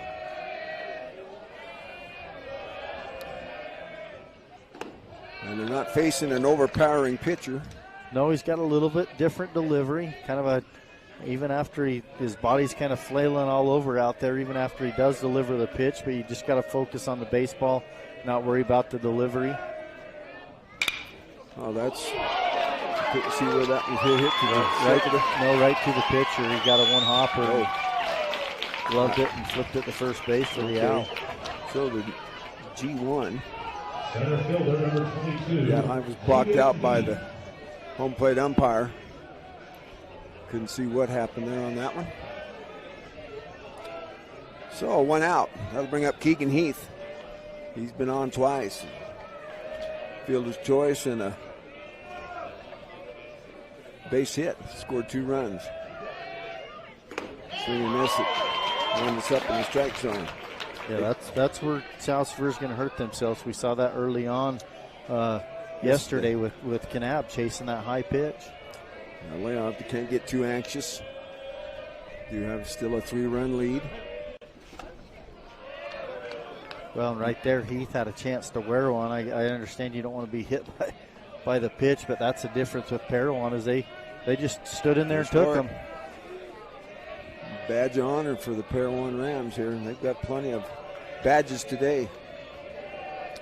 Here's 1-1 upstairs for ball 2. Well, and really for the most part, too, if you're South Sevier, you're just going to sit on a fastball. You're going to get a pitch down in the count or down in the zone where you want it and just sit on a fastball. But don't help the pitcher out. So the 2-1 to Keegan Heath. You can pop that into the right-hand side. Both right fielder Dawson Robb comes in for the F9. And second out. So Tate Brown, that's what you want. Just went out and scored 5 runs. You want to come back and shut down the opposition, get the bats back in your own hands. Just look down, a reminder out there in left field, 2,155 miles to Cooperstown. Ball down to Tate Brown for ball 1. Yeah, I heard one of the fans kind of heckling the grounds crew saying, how many miles is it to Cooperstown? And he says, well, that depends on where you start. Yep. Ball 2 upstairs. And if you're one of them that talked about the geolocation, apparently 2,155 miles from right where we are here today, huh? Yeah, if it starts here, that's the distance. That ball's driven to the left-hand side, and the left fielder come in. He's got it. That's Tony Robson with a good running catch. The F7 is going to end things for the Rams in this half. No runs, no hits, no errors, nobody left on.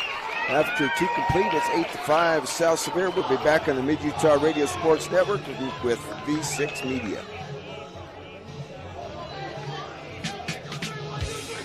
Hello, this is Brenda Bartholomew, CEO of Gunnison Valley Hospital. We are celebrating 90 years this year. We're planning on celebrating all year long. On behalf of the providers, past and present, and our amazing staff, we extend a thank you to all who have been with us in this journey of success. We have loved taking care of the people of Central Utah since 1932. We look forward to serving you for the next 90 years.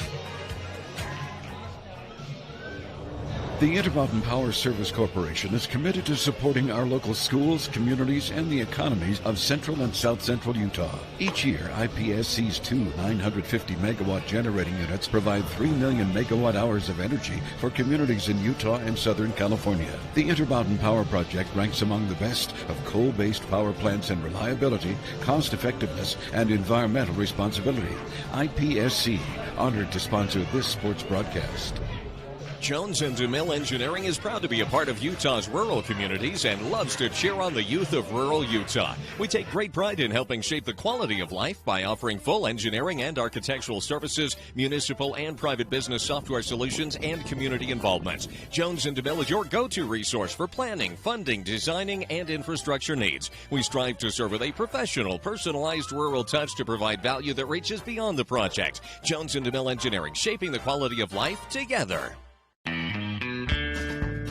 Life's hard. Don't make it harder. Shop the Jorgensen Automotive Group. The Jorgensen Auto Group bursts the bubble of the big city car deals. Jorgensen Ford Richfield, Jorgensen Chevrolet Ephraim, dealing experiences that fit your lifestyle and budget. You can even shop from the seat of your britches at both Jorgensen dealerships. Sit down or pull over and click on jorgford.com or jorgchev.com. Start your lifestyle story free of the after-deal remorse you often get in the big city. Enjoy the experience at the Jorgensen Automotive Group. Harmon Tire in Nephi is proud to sponsor this broadcast of high school sports and wants to wish the Juab Wasps good luck. Harmon Tire, 895 North Main in Nephi, has been a family-owned business since 1973, providing Nephi and the surrounding areas with exceptional service for over 40 years. Harmon Tire specializes in tires, alignments, brakes, steering, suspension, wheels, shocks, struts, and more. Stop by Harmon Tire on Main Street in Nephi or give them a call at 435-623-0720. That's Harmon Tire in Nephi. Go Wasps! Your connection for high school sports. KSBC. Willie Akers, Nolan Anderson back here where the Parowan Rams will start off where they started off the last inning with Matt Townsend. That combination worked for 5 runs. New pitcher, Stockton Roberts. He replaces Tyson Robb. First pitch. Popped up. That could be trouble. Biggs Northrop comes in and corrals that one for out number 1. Yeah, Roberts, we signed him a little bit yesterday. Gets a chance to come in here fresh, starting an inning, and got warmed up really well. Same exact way, though. They started with first out from Townsend and went on to get 5 runs. So that brings top of the order Trevin Yardley to the plate. First pitch from Roberts popped up. That's going to get out of play. Reminder, please help us with all foul balls and please return them to the dugout area. In fact, I'm not sure. Unofficially, Roberts might have got the win yesterday. Yeah. I can't remember for sure. I don't either. I slept. That's popped up to the right-hand side. That could be trouble. Nope. Hagen Morrell, I forgot he's out there. Covers a lot of ground. Yeah, he does. Gets that in fair territory for the F9. And out number 2. Nice work so far for Stockton Roberts coming in, getting the fly ball to left field from Townsend, and Yardley to fly out to right field. But here's one man you got to worry about, Shaden Benson.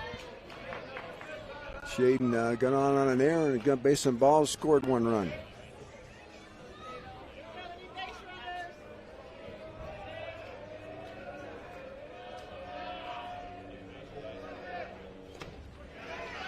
First pitch, strike 1, low and away. Got a really good pitch right there. Roberts hitting that outside part of the plate, keeping it down around the knees. That's a tough pitch to hit.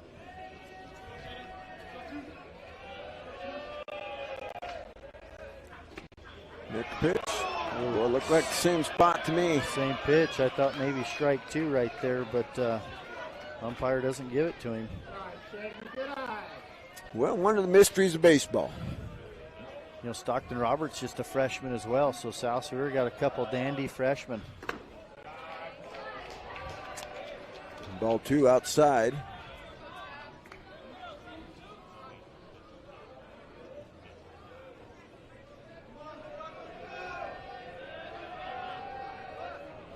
Next pitch fouled off to the left-hand side for strike 2.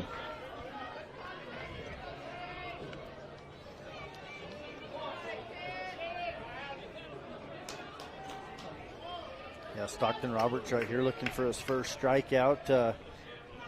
He'd love to get one right here on Benson. Oh man. Ooh, he was looking for that strike on that outside corner, but he didn't get it. Yeah, just a little out, but that's a great pitch and good location.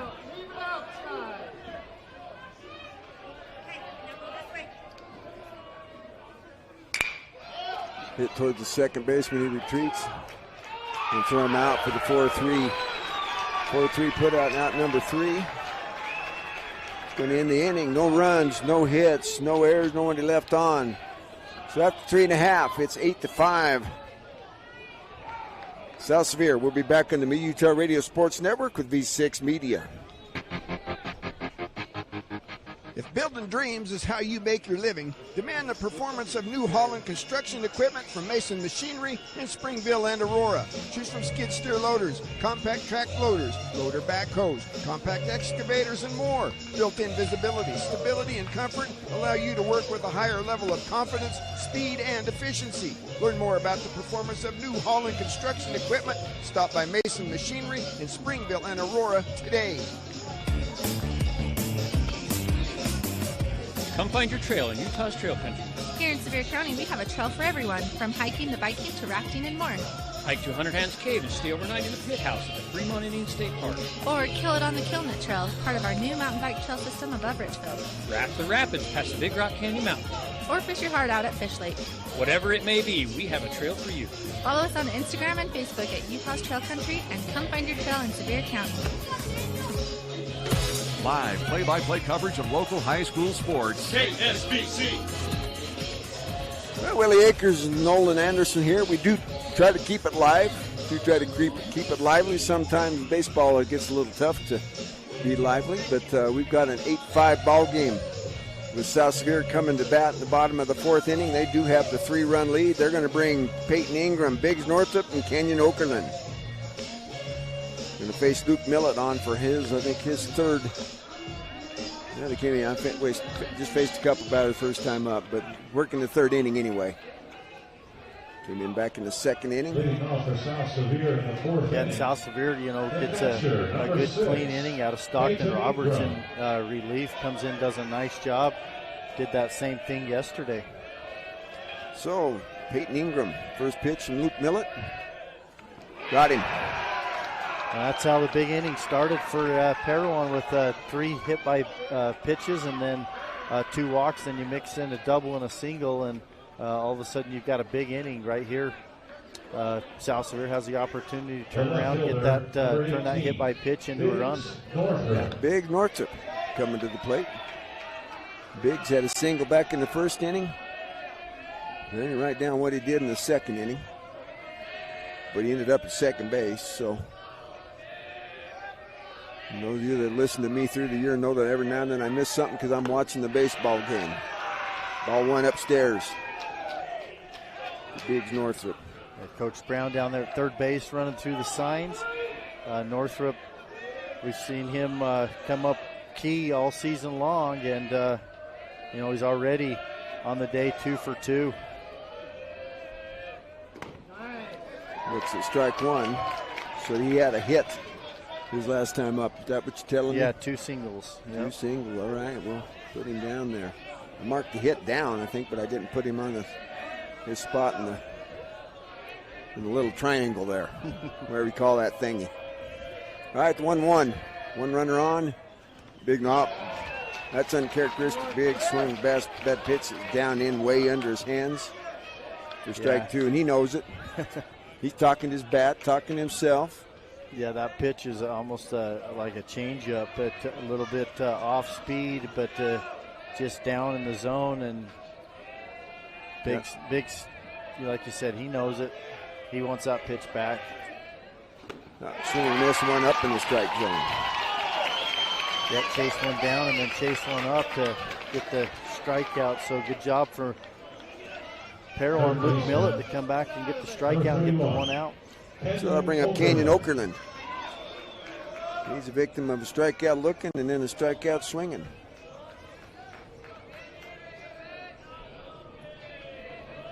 Face Luke Millett. Peyton Ingram at first base with 1 out. Fouls that one off to the right-hand side. Yeah, that time he had a really good swing at it. Canyon's had a little bit of a tough start in this game today, but he's capable too of driving something in a gap. We saw him against Gunnison last week on the first round of the playoffs, take one off the left field wall. It's in the dirt. Good stop there, but Christian Boss keep that ball out in front of him. You've talked about Christian Boss quite a bit. Hit a lot like R.J. Magnat of Kanab, and just a really solid catcher. And he shows that he's got that strong arm, and he blocks well, and he works really hard back there, keeping runners on from advancing. So the 1-1 to Okerlund. 1 out. Got a runner at first. Peyton Ingram, nope. Thought about it, but stayed up. They're going to appeal. He's going to say no. First base umpire said nope, did not go. Right field, shading the right field line right here. Not real deep. Center field pretty much straight away. Not real deep either. And then left field kind of playing the left field line, not real deep. So the gaps are big right here if South Sevier can find one. Yeah, Okerlund, he is kind of a slap hitter. We've seen him go deep to right center field like you were talking about in that game. Well, in second base, Yardley at shortstop's playing probably traditional double play depth, but second base, back of the grass. Ball that gets by Bost. That had to be way outside to get by Bost, but it did. Yeah, there was no chance. He didn't get a glove on it. That's just a wild pitch from Luke Millett.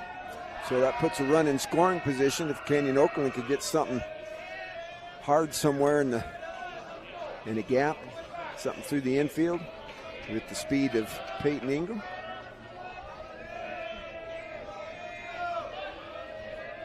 Three balls, 1 strike, 1 out. Here's the pitch. Swing and a miss from Okerlund. That was a healthy cut right there from Okerlund too. right here. He's got to do a good job now with full count, 1 out runner at second base to shorten that swing up, not take such a big hack, and just, hit the ball where it's pitched. You mentioned job. His job is to get something in a gap somewhere, get something in the air to at least advance the runner, or get a base on balls. Good eye right there as Millett leaves that pitch up and in.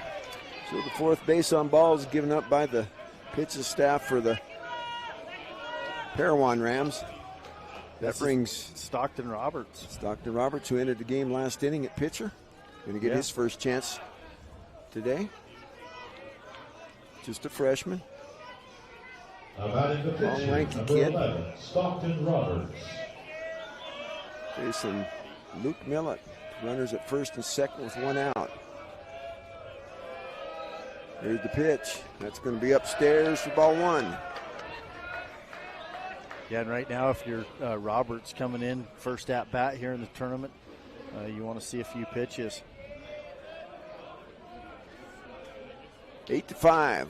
South Sevier over Parowan right now. We're in the bottom of the 4th.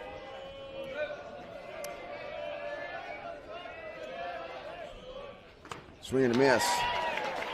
Winner today stays in the winner's bracket and won't play until tomorrow. The loser, I want to tell when I can't find mine. I'll let you look at yours after this pitch. Okay. 1-1 to Stockton Roberts on its way.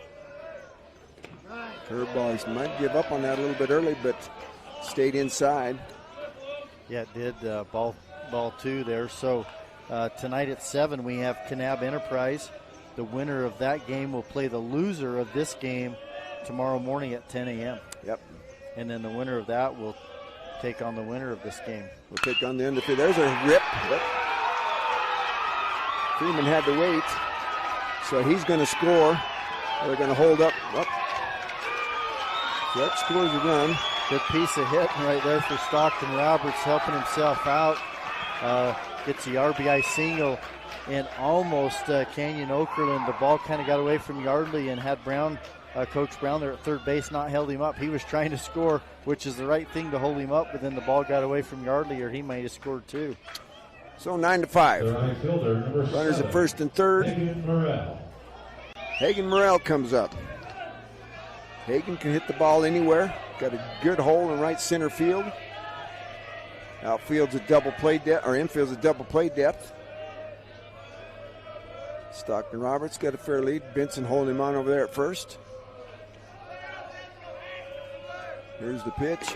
He's going. Boss is going to throw down. Yep, they give up. I think they would have thrown him out. But they had Townsend coming in short of the bag on the grass there. Cut that one off, checking the runner at third base, but Canyon Okerlund staying home. So now Parowan's going to pull the infielders in, and Hagen Morrell's job now is to drive something out of the infield. Let's get something hard. He's trying. Swing and miss for strike 2. He's got to put the bat on the ball somewhere. Get it deep to the outfield. Tag up, probably going to score. Yeah, he's 1 for Canyon 2, got a Okerlund. single, and then was on safely on an E6. That would have done it. He was off on contact, and it was slow enough that I don't think Benson would have had the chance had it stayed fair, but it did not. So he stays alive. Going to get another whack at Luke Millett. 9-5, favor of the South Sevier Rams, batting here in the bottom of the 4th with 1 out. Curveball stays up. Luke Millett wanted that one, didn't get it. And we've been talking about that. That is one that he hasn't called. Yeah, it was outside trying to catch that outside corner with that backdoor curveball, and Christian Bost actually made that pitch look a lot better the way he caught it and slightly pulled that in. Good stop there by Bost. Came up looking to throw. The one in the dirt. That's going to even things up at 2-2.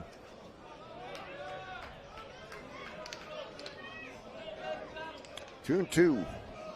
1 out. Runners at second and third. Ball stays out. Ball 3. That'll be the 7th pitch in the at-bat to Hagen Morrell. He's had a good look. See if he can drive something somewhere to the pulled in infield. I swing the miss on one up in the strike zone. He's talking to himself. Route number 2. Yeah, really good at bat until that swing right there chased the high fastball. Now it's Riley Barney's job to get a clutch hit right here. Now it's still, but by the time of this inning's over, it won't be that way. But it got the pitcher throwing from the sunshine. That ball coming in from the sunshine through the shade there can present a little problem for the hitter.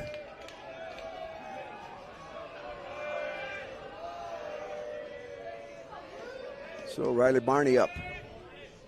Curveball, that's going to catch the corner for strike 1. Yeah, pretty good curveball right there from Luke Millett. Riley Barney, 1 for 2, single, had a walk, and then fielder's choice.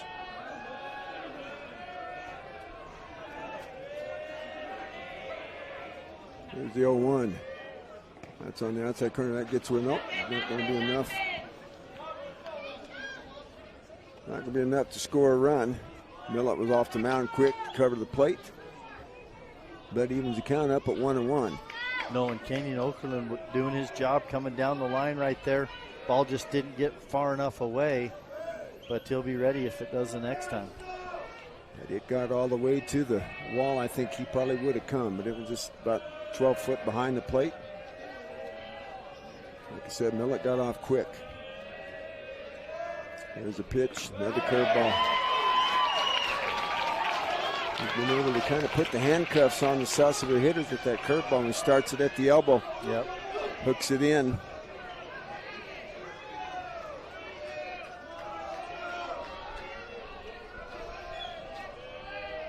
So 1 ball, 2 strikes, 2 outs. Here's the pitch.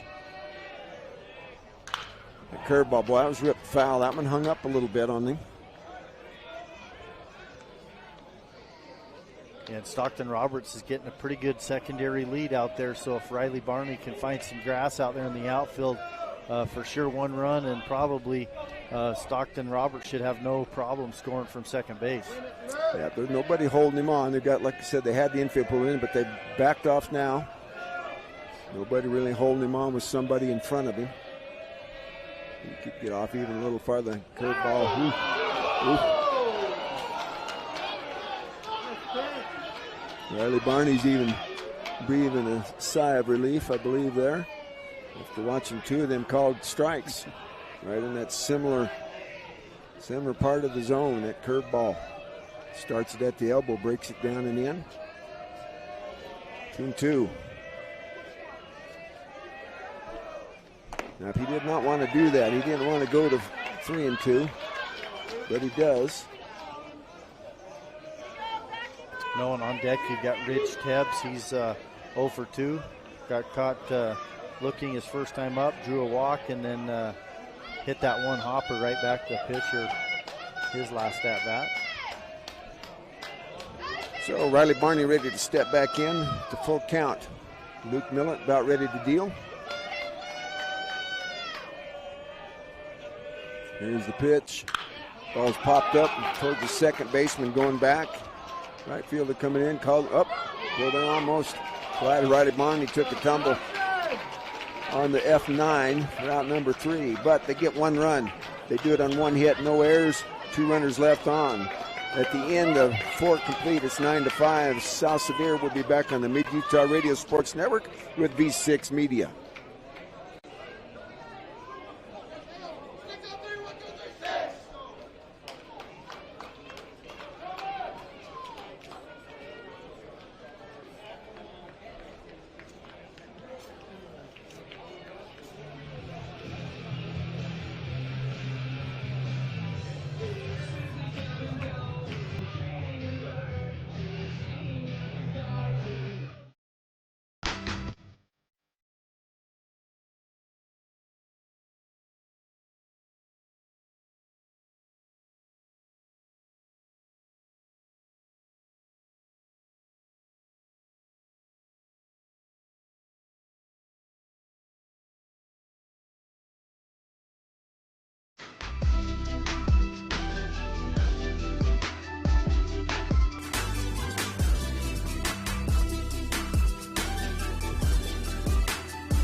High School. The winners bracket portion of the 2A state championship. Stockton Roberts will face the 3-4-5 hitters, Christian Boss, Jace Little, and Wyatt Hall. With a 4-run lead here in the top of the 5th inning. Yeah, Stockton Roberts came in, looked really good last inning, and just watching him throw his warm-up pitches right there, still looks pretty comfortable. And the other thing too, he came in with a big hit.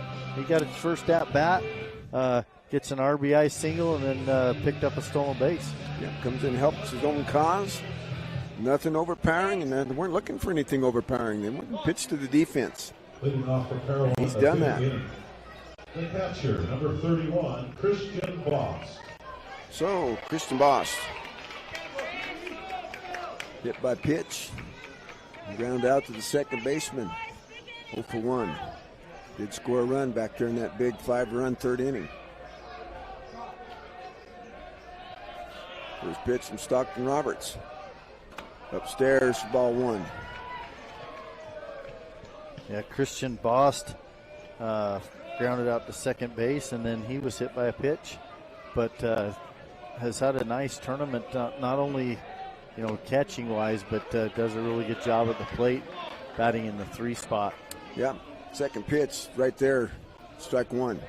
Evens count 1-1 to the catcher for Coach Jed Townsend today. Curveball lifted. Riley Barney going out. He calls it and makes the catch. Really nice job there, Barney, getting back on the ball, getting, get around it, and from behind, camping under it, and doing a good job of calling it so that Keegan Heath, coming in from center field, knew to kind of back off and just let him take it. We almost saw that in the last inning with Parowan between the right fielder and second baseman. Yep. Kind of a little bit of a collision there, but they were able to make the catch and nobody get hurt on that. So Jace Little coming up like you want him with nobody on, swinging a foul back, right straight back. Yeah, and Little, I've yet to really see Little hit anything on the right side of second base. He is pretty much dead pull, and he is swinging for the fences. Well, they're playing the right fielder just in case there's a mistake and something gets over there, but everybody else playing pretty much straight away and deep. Curveball had him thinking, drops off for ball 1. Yeah, if you had the shift on or wanted to play the shift, he'd be a good player to run it on, because he swings for the fences, and when he connects, it goes. Ball 2 upstairs.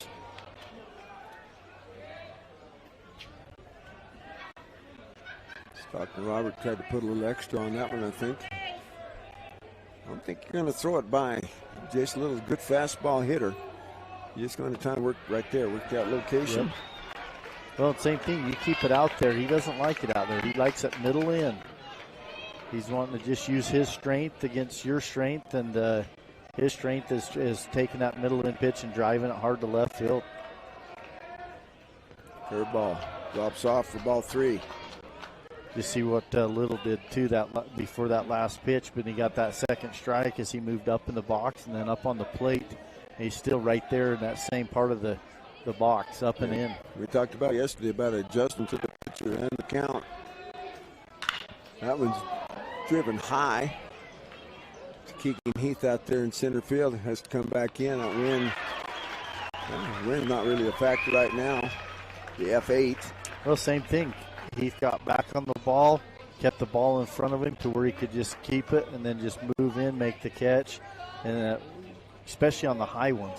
Sometimes you lose them otherwise, and so you want to keep the ball in front of you, get behind it, and Heath did a really nice job right there. So Stockton Roberts so far, he's kind of been the answer to slowing down this Parowan rally. Right, Hall 1 for 1, hit by pitch and a single. First pitch outside for ball 1. Yeah, Stockton Roberts come in, did everything that they could ask of him, including that RBI. First time up. Curveball ball, that's got The Parowan Rams, they're teeing off, and they like to. They aren't shy. Swing No. the bats, that's no question. But the key with Stockton Roberts too is he's been able to locate his pitches. You know, he's got good command, good control out there. When South Sevier got in trouble, they walked 2 and they hit 3 batters. Curveball. Ooh. Here's that. It had to have been down, I'm guessing, but that was a pretty good pitch. Good answer. Safe answer. 2-1's fouled off to the right-hand side, leaving things up 2-2. Yeah, Coach Townsend telling Wyatt to change his approach now with the 2 strikes. Same thing, move up in the box and kind of up on the plate, and that's what he's doing right here. Well, he moved up. He's still pretty deep in the box, but he's up right on the plate. Oh. Ball's upstairs, full count. Yeah, and that's not a bad idea from Roberts right there. He's been really keeping the ball down and maybe get the Wyatt Hall, an aggressive hitter, to challenge him up in the zone, see if he'll chase, but Wyatt Hall doing a nice job laying off that. That ball's popped up straight back. Wyatt Hall stays alive. This will be the 7th pitch in the at-bat, the 2 outs. Bases are empty. It's a 9-5 ball game in favor of the South Sevier Rams right now. We are in the top of the 5th at Gates Field. Kearns High School 2A State Baseball Championship. This is the 2 undefeated teams left here on day 2. That ball's up. Hit a mile high, but out there to Keegan Heath here again. He retreats and comes in. The F8's going to end the inning. No runs, no hits, no errors, nobody left on. So after 4, where are we at? Yep, 4.5. It's 9-5. South Sevier coming to bat in their half of the bottom half on the Mid-Utah Radio Network and V6 Media.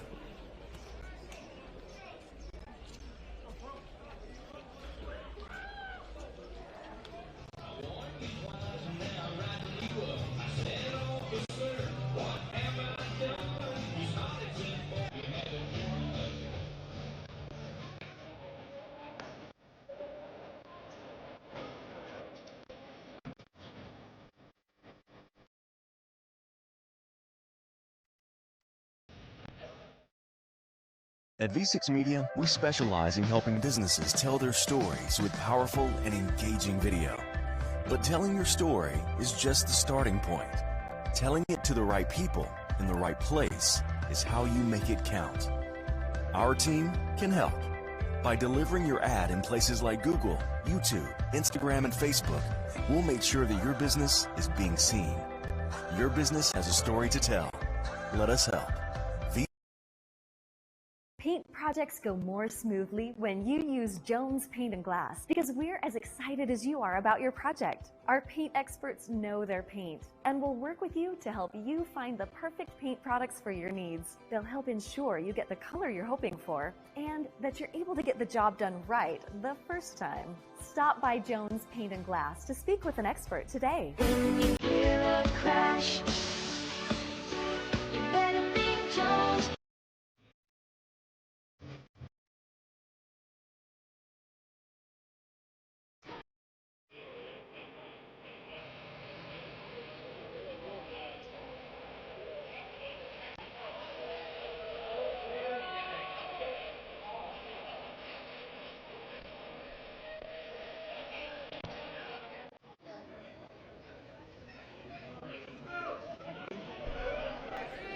Leading off for South Sevier in the 5th inning.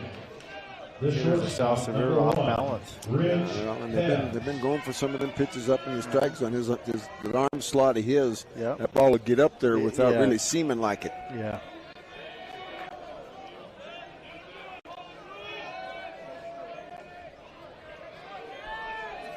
So, Ridge Tebb steps in. Ridge 0 for 2. Looks at ball 1. Struck out looking in the first. Base on balls and scored in the second. Grounded out to the pitcher back in the 3rd. Batting here in the 5th. There's one that's going to find a hole. Well, a good stop there by Trevin Yardley, but no chance to throw out. A ridge tab on something like that, so you're going to get an infield hit. Yeah, really nice play from Yardley, just even filled that one, and then Benson wisely comes down the line to get the one-hop throw, but nice hit from Ridge Tebbs. Gets him his first hit of the game. Keegan Heath's going to step in. He's 1 for 2. He also got on a fielder's choice. Flew out his last time up in the 3rd inning. He's going to face Luke Millett. Ridge Tebbs at first. That ball's up. That would have been a good pitch to run on with Boz coming up and having to move away from the plate down the third base side. You got Ridge Tebbs at first base with good speed. They haven't really tested Christian Bosch yet today. No, they haven't. One time, but was with the runner at third base. There he goes. There's the throw. I don't think so. And I'll tell you what, that was because of the lead. I mean, that's probably the biggest lead I've seen of a player so far today, but he got a good lead, and then he actually inched out, took 2 more big steps, and he had a huge lead and a really good jump.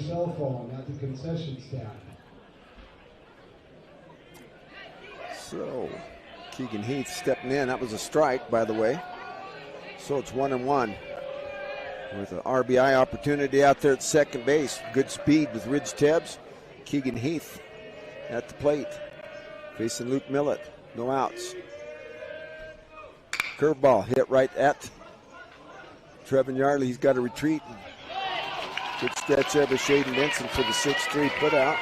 Well, and really smart base running that time by Ridge Tebbs too as he started.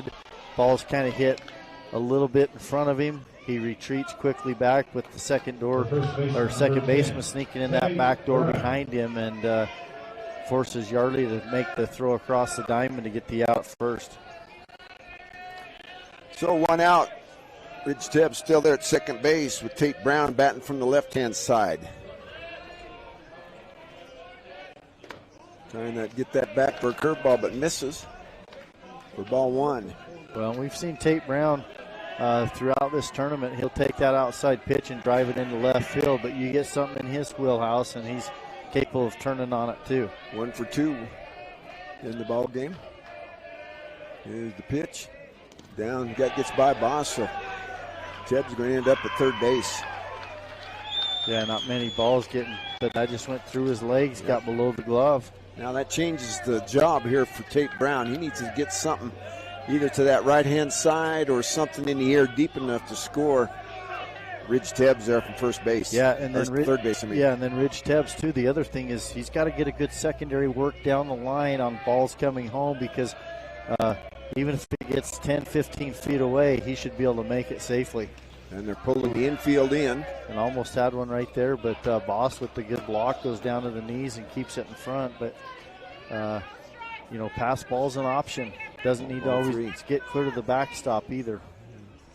Now, just a snare ahead if Tate Brown gets on. Are we going to run for him? Late in the game, 5th inning, probably a really good idea.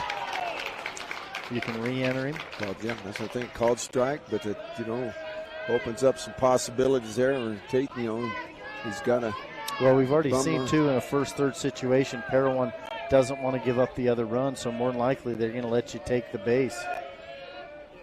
Down, that makes it easy for Tate Brown to lay off of that one, base on balls.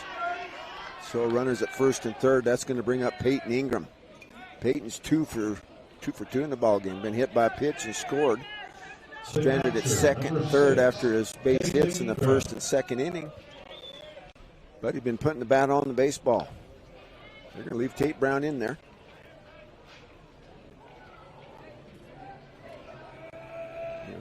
Force there and kind of changes up. You don't really have to speed things to get the force out. Maybe the double play on something hard. Well, that's the other thing too. You want to stay out of a double play because a double play keeps you from scoring a run. And they haven't, they've shown that they'll give up the base there to try and keep that runner there at third base.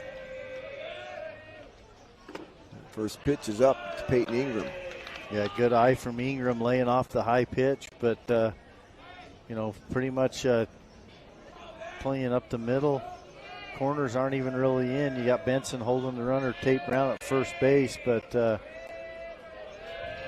good opportunity for Ingram. Ball's up for ball 2.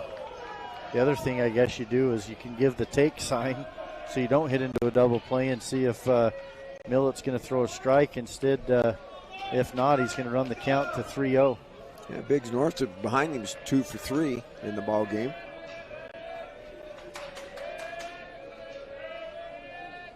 So that on the outside, maybe got a friendly call there. 2 balls, 1 strike, 1 out. Runners at first and third for the Rams with a 9-5 lead. Luke Millett facing Peyton Ingram.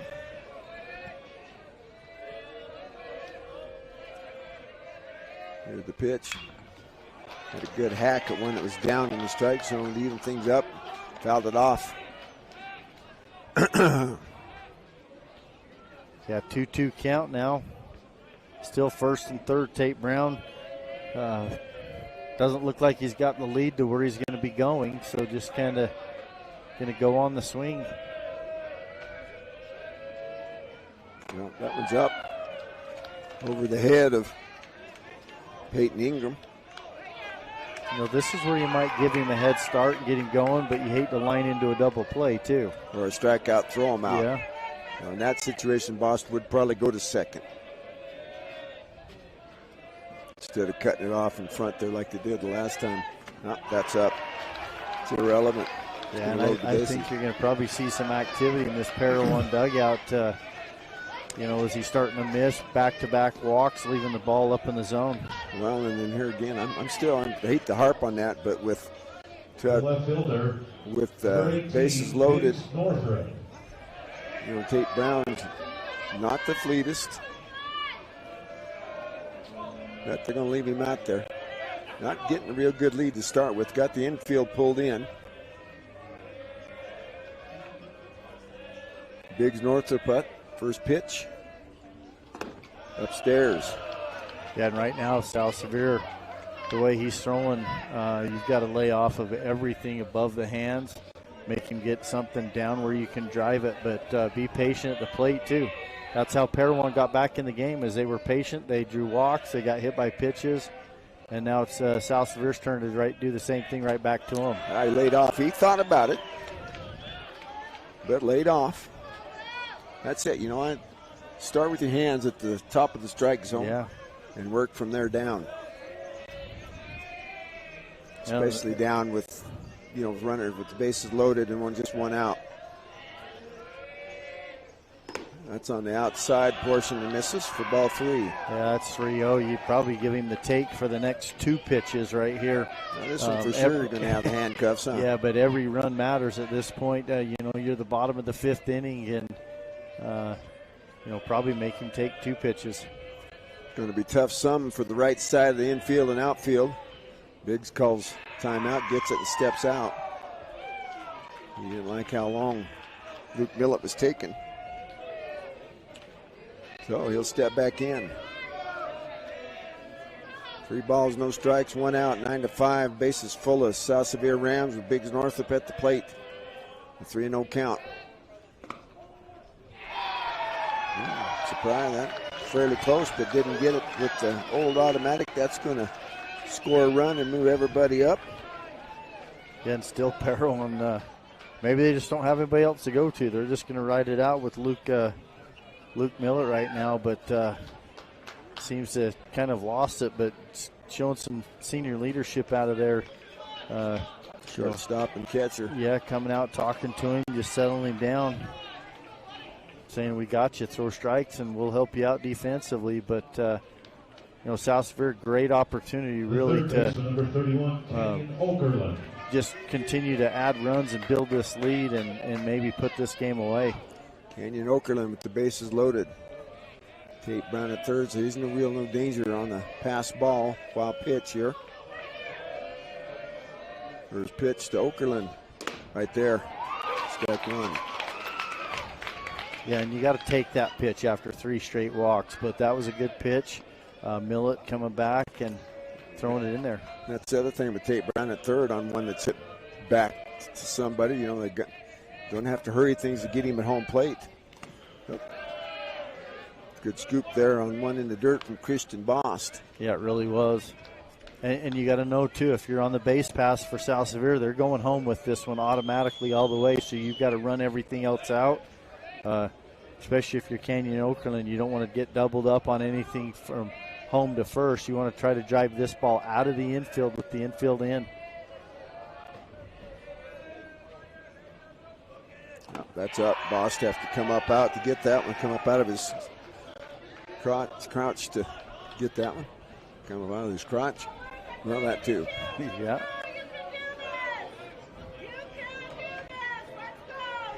Two balls, one strike, one out. Base is full of South Sevier Rams. One run across in the inning for the 10-5 lead. Next pitch, outside for ball 3. And I think right here you see another pitch. Let him run it full, but no reason to swing right here.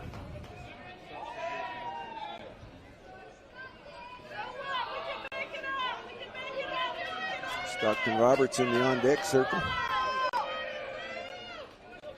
They're going to go behind Biggs Northup over there at first base, but he's back in time. Hoping to catch him sleeping there.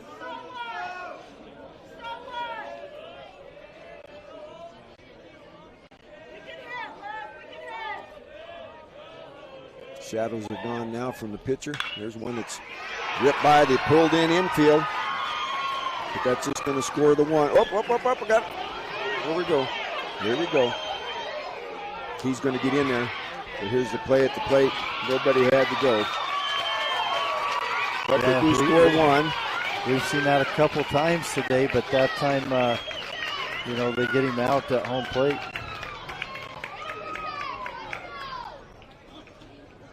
So 2 outs.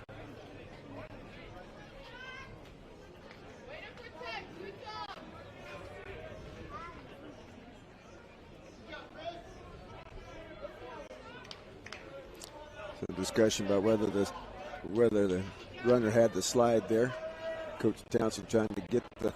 Yeah, he gave himself up. Yeah. The guy says he don't have to slide, and it's like you say, he got to give himself up. You know, he stepped inside, so there can't be an interference call. So 11-5. Yeah, good piece of hitting right there, but sometimes you got to pick up the runner and the coach in front of you, and South Sevier run themselves into an out right there. You never know when that's going to cost you. Don't want to make those kind of mistakes. A good ball club like the Parowan Rams. The pitcher, number 11, Stockton Roberts. So Stockton Roberts with 2 outs. Runners at first and second. Northup and Okerlund. And not really Biggs Northup's the one that caused the problem there. He's at second. He got ahead of himself. Got to remember, got a young ball club for the South Sevier Rams and just kind of run themselves out of a situation there. 2 outs to Stockton Roberts.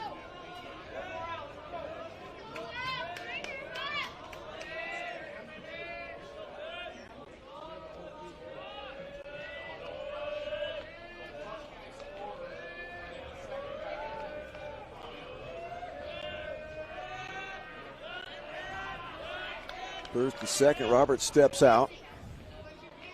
Ready to go again.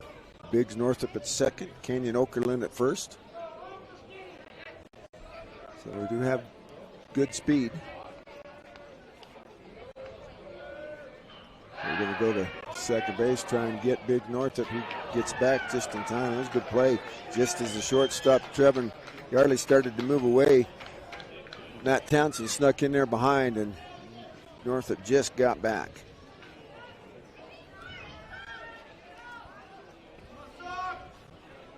So, 1 ball. There's 2 outs, 2 runners on. 11-5. South Sevier hitting. Stockton Roberts, swing and miss. Not the best looking swing that time. Stockton kind of swung around that one.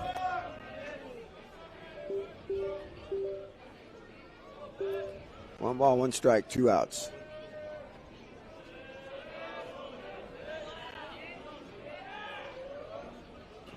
One in the dirt there. Boss comes up with it clean. That's what I like about Christian Boss. When balls are in the dirt, he doesn't just catch the baseball. He catches the baseball and comes up ready to throw somewhere. Good game awareness.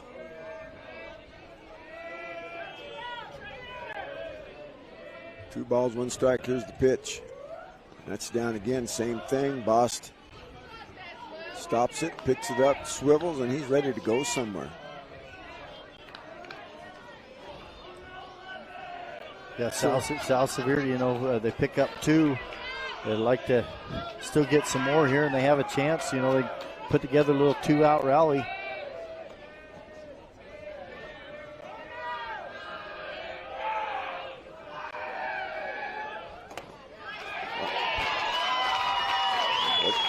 Pretty good pitch. Roberts, yeah.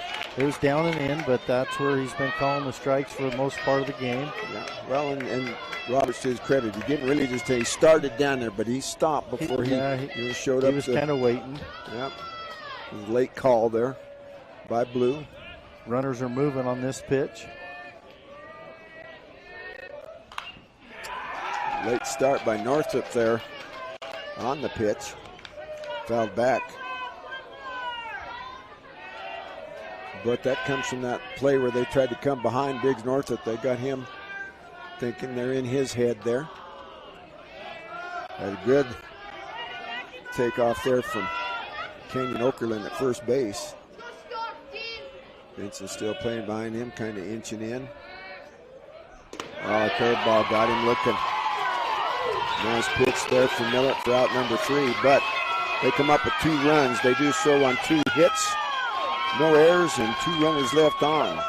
So at the end of 5 complete, it's 11-5. South Sevier over Parowan. We'll be back on the Mid-Utah Radio Sports Network with V6 Media.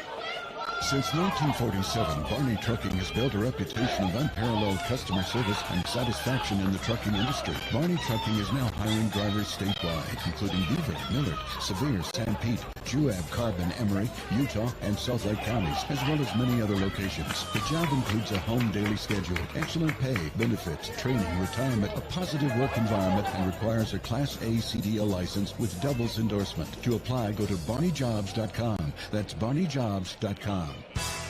Barrett's Foodtown has been your hometown grocer since 1935, earning your business every day with its fast, friendly, and convenient services. Barrett's meat department is second to none. You don't have to call someone out of the back room to get that special cut of meat you desire and deserve. You don't have to play card games or put up with troublesome gimmicks. You save money every time you shop Barrett's Foodtown. Barrett's Foodtown supports local schools and sporting events. Shop Barrett's Foodtown in Salina or click on barrettsfoodtown.com or follow Barrett's on Facebook.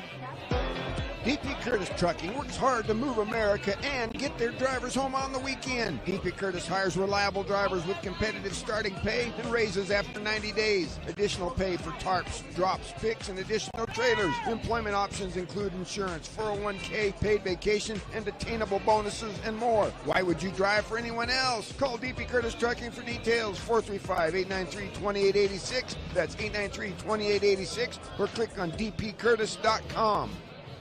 Your source for high school sports. KSBC. Willie Akers, Nolan Anderson. We're back here at Gates Field, Kearns High School. 11-5 ball game in favor of the South Sevier Rams. I'll get it spit out. They got McCang all tangled. But Parowan coming to bat here in the top of the 6th. They're going to come to the plate with 6, 7, and 8. Dawson Robb, Luke Millett, and Connor Robinson. Yeah, not sure. Stockton Roberts, he didn't throw a lot of pitches yesterday, so we can throw, you know, between yesterday's pitches and then today's up 275. I'd imagine he's going to be pretty close to being able to finish out the 6th here and then possibly the 7th. He's done a good job of holding the Parowan Rams scoreless since he came in. Got the 2 zeros up there in the 4th and 5th inning belong to him. Yeah, he's done a really nice job. And then, like I say, the biggest thing, too, is he's hit his spots. Yep. He's moved the ball in and out. He's got a nice little curveball, but he's really been in control of his pitches out there on the mound. Right there for his pitch strike. Dawson Robb 1 for 1 with a base on balls and a run scored on that base on balls back in that 5th inning. Well, and just what you said, first pitch strike. That's the key. Curveball. Got him swinging over the top of that one for strike 2. You know, that first pitch strike is huge, and then it allows you to do that, and quickly he's got Rob down the count 0-2. Well, you look at the statistics they keep, that first pitch strike's one. When you look at the pitcher's numbers, yep, it's there. Curveball, got him. Wow, that's a nasty pitch. 2 in a row from Roberts. He's kind of getting in the groove out there. So that's going to bring up his opposing pitcher, Luke Millett.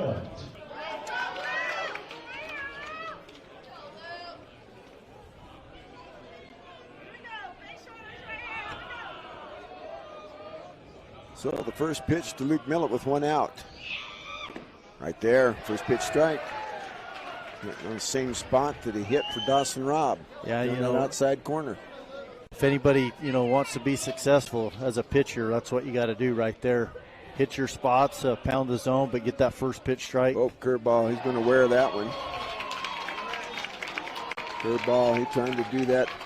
Started at the elbow. But yeah, and that one just slipped. You could see that coming out of the hand. He didn't have it a good grip on it like he did those 2 previous curveballs that he threw to Rob, and that one just slipped. That's the 4th hit by pitch.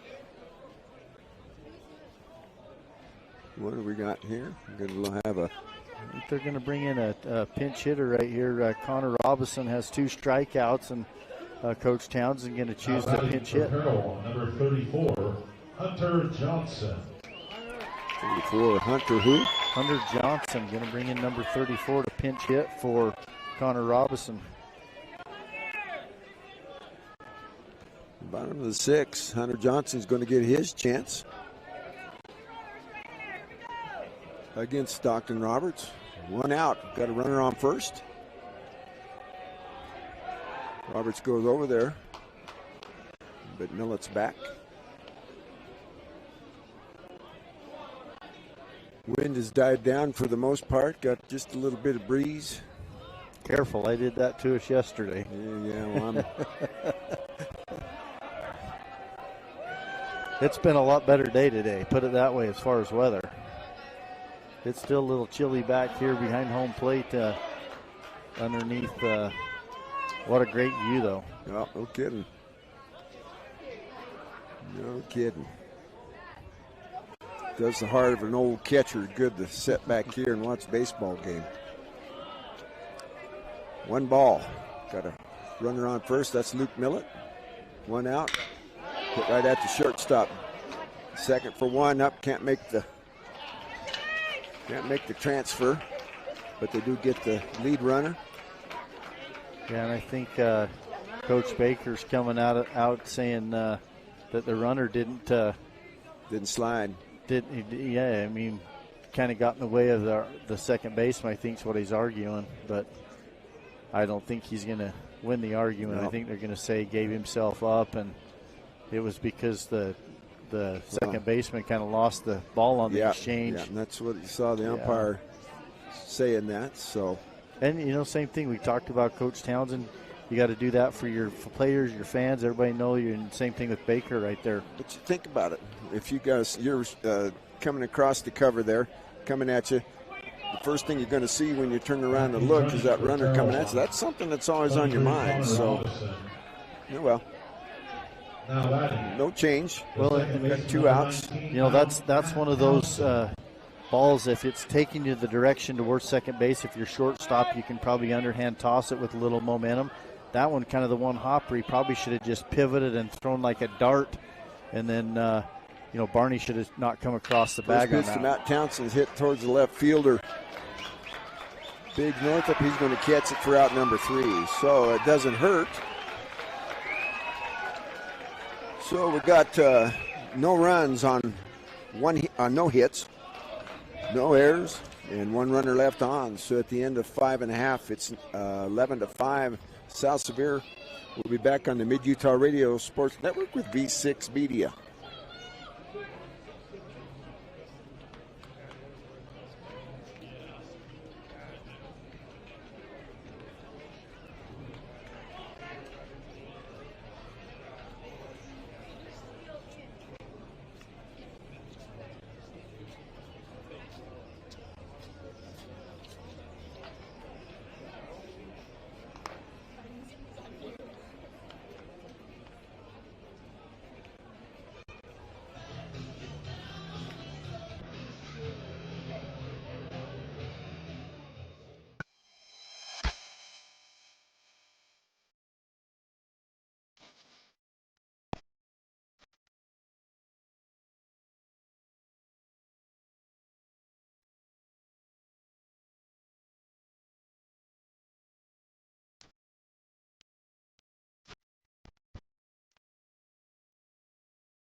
Gates Field, Kearns High School, two-way state baseball. Third game of the day is the undefeated teams. Both of them are the Rams. Parowan, South Sevier. South Sevier with 11-5 lead. Did you get some information for us, Coach? Yeah, I did. So Stockton Roberts came in yesterday and threw 13 pitches. He's thrown 33 so far, so that's 46. He can throw 75. He's going to be able to go out there in the 7th and finish this one and probably still have pitches for tomorrow. For South Sevier. So South Sevier, if they can win this one, which it looks like they're in a really good position to do so, they're going to have plenty of pitchers available for tomorrow to win one game. Two, they only need to win one, but if it happened to go to two, they'll still in good shape. You betcha. Hagen Morrell got a chance to help out. They don't want to take the foot off the gas yet. I'm sure with a team like Parowan up there, they'd like to have a couple more runs out there. 6-run lead. We watched them put up 5 back there in the second inning. They're capable. Hagen Morrell going to take one on the inside portion. Ball 2. Yeah, and I think Christian Boss tried to pull that one in too much. Had he just stiff wrist that one and stuck it, he might have got that call on the inside part of the plate. Yeah, Hagen not caught it, but he's about middle of the batter's box there. I think he's just going to take a pitch till he gets a strike. It's not usually like Hagen Morrell, something in there. He's usually going. I think they've thrown some handcuffs on him. And I don't know where that last pitch was. That might be one that Christian Boston, Luke Millett can argue. Can't argue that one. Yeah, and the problem is Luke Millett just went like this. Put out both hands like, where's that, even though he called it a strike. I'm watching that on the center field cam there, and that was that right down the middle. So ball 4 to Hagen Morrell. So you put some speed on the base, and we'll go back to the top of the order. Yeah, and it'll be interesting to see. I would imagine you'll see Hagen Morrell take off, and we'll be able to see just flat out Morrell versus Boston, see what kind of move Millett has to help Boston trying to throw out Hagen Morrell on a stolen base. Be surprised maybe even see a little ball here. Some small ball from Coach Baker. Got good speed here. Riley Barney usually handles the bat pretty good. We've seen him lay down some good bunts through the year. He wants that first pitch go by for ball 1. Morrell didn't go nowhere, didn't show any signs of taking off. So 1 ball. Hagen Morrell at first base. He's going. He got a late jump. Oh. And Boss couldn't get a handle on the baseball. Yeah, you're right. He didn't get a great jump, but at the same time, Boss knew he had to come up with it and didn't get a handle on it. So stolen base right there for Hagen Morrell. He was count at 1-1. There was a strike. Boss just, like I said, just couldn't get the grip. A chance throwing one out into center field or something, or hopping one out there and getting by. He just ate it. So the 1-1's upstairs to Riley Barney. Ball 2-1. Boss going to go out and talk to Luke Millet. Ridge Tebbs in the on-deck circle. Ridge scored 2 runs today. Riley Barney has scored 2 runs. He's 1 for 3 in the ball game. He steps in. About to get the 2-1 offering here from Luke Millet. It's on its way. Not a great big lead from Morrell. But that one's ripped right at the left fielder. I think it burned and got over his head. Yep. So that'll score Morrell. The thing is, where's Barney going to end up? He's going to stay there at second base with the stand-up double. Yeah, good piece of hitting right there from Riley Barney and keeping the pressure on. Double and RBI. The shortstop, number 1, Ridge Tebbs. Need to keep him. Shouldn't be advertising that.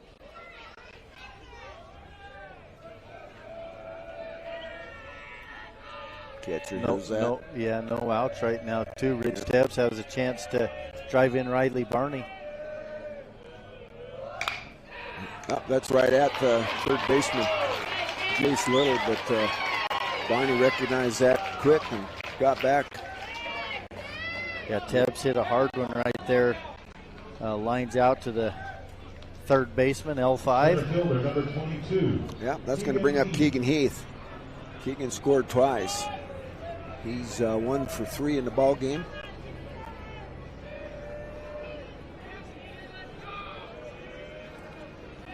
So, 1 out. Runner on second. 1 run across in the inning. Keegan Heath at plate. He's going to drive one towards left fielder. They're going to double him up. Got him. Riley Barney made the mistake on that. Yeah, base running error again right there. There's 7. There's a second out. Third out there behind him. So, but they do come up with 1 run. They do so on 1 hit. No errors and no one left on base. So at the end of 6 complete, it's 12-5. And we'll be back on the Mid-Utah Radio Sports Network with V6 Media. Jones and DeMille Engineering is proud to be a part of Utah's rural communities and loves to cheer on the youth of rural Utah. We take great pride in helping shape the quality of life by offering full engineering and architectural services, municipal and private business software solutions, and community involvement. Jones and DeMille is your go-to resource for planning, funding, designing, and infrastructure needs. We strive to serve with a professional, personalized rural touch to provide value that reaches beyond the project. Jones and DeMille Engineering, shaping the quality of life together. We sell more, so you pay less. Jorgensen Automotive Group, the #1 volume dealer in San Pete and Sevier counties. And we ain't just whistling Dixie. It's a matter of fact. You don't get to be #1 without having great deals on great cars, paying top dollar on trades, and taking great care of your customers. So that's all we do, all day long. Jorgensen Automotive Group, the #1 volume dealer in San Pete and Sevier counties. There's only one #1. Harmon Tire in Nephi is proud to sponsor this broadcast of high school sports and wants to wish the Juab-Was good luck. Harmon Tire, 895 North Main in Nephi, has been a family-owned business since 1973, providing Nephi and the surrounding areas with exceptional service for over 40 years. Harmon Tire specializes in tires, alignments, brakes, steering, suspension, wheels, shocks, struts, and more. Stop by Harmon Tire on Main Street in Nephi or give them a call at 435-623-0720. That's Harmon Tire in Nephi. Go Wasps! You're listening to exciting high school sports action on KSBC. Willie Akers, Nolan Anderson back here at the Gates Field, Kearns High School. Stockton Roberts has thrown handcuffs for 3 innings on the Parowan Rams. He comes to do his 4th inning of work with a 12-5 lead in the top of the 7th. And coming to the plate for the Parowan Rams is going to be Killer's Row, 1, 2, and 3. Trevin Yardley, Shaden Benson, Christian Bost. That'll be followed by Jason Little if they get that far. but they have done nothing against Stockton Roberts. I don't show any hits against Stockton Roberts since he came in. No, he's done a great job, and I think give this South Sevier pitchers and coaching staff a lot of credit as they were able to watch this Parowan team dismantle the Enterprise Wolves, and then they took notes. They know where to position their players and what to pitch to these guys, and they've done an excellent job. First pitch strike, as we've talked about there, to Trevin Yardley. Curveball just misses. And sometimes too, you go from a Rylan Randall had pretty good pop on his fastball facing these Parowan guys, and then you change his speed. Sometimes these guys have a hard time sitting back and waiting, and they roll over pitches and they fly out, or they just miss hit pitches because just a change of speed sometimes makes a difference. Yep, 2-1 count here to Trevin Yardley. This is hit to the right side. Got right over the head of Hagen Morrell. Miss Jerry, we talked about the sun out there. I kind of wonder if that played a part on that one, but a leadoff triple. I'm sure it did. Trevin Yardley. That ball was pretty much hit over his head from the get-go, but looked like to Hagen Morrell maybe he needs to come in a step or two, and then it just carries and gets over his head quickly. So that brings up Shaden Benson. And nobody out, runner on third.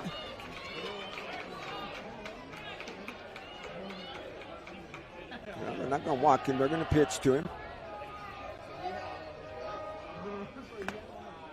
Ball one outside. That's the first hit that I show against Stockton Roberts since he come into the ball game. Yeah, he's done an excellent job, and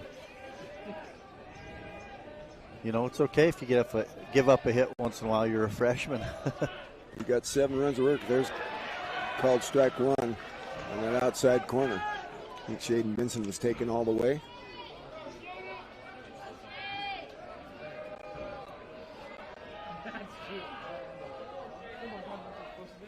Oh, swinging and miss. He swung over the top. I just got a tip, but a little piece of that stuck in the glove there of Peyton Ingram behind the plate for strike 2. Yeah, he took a healthy hack right there. He was wanting to get a 2-run homer on that swing.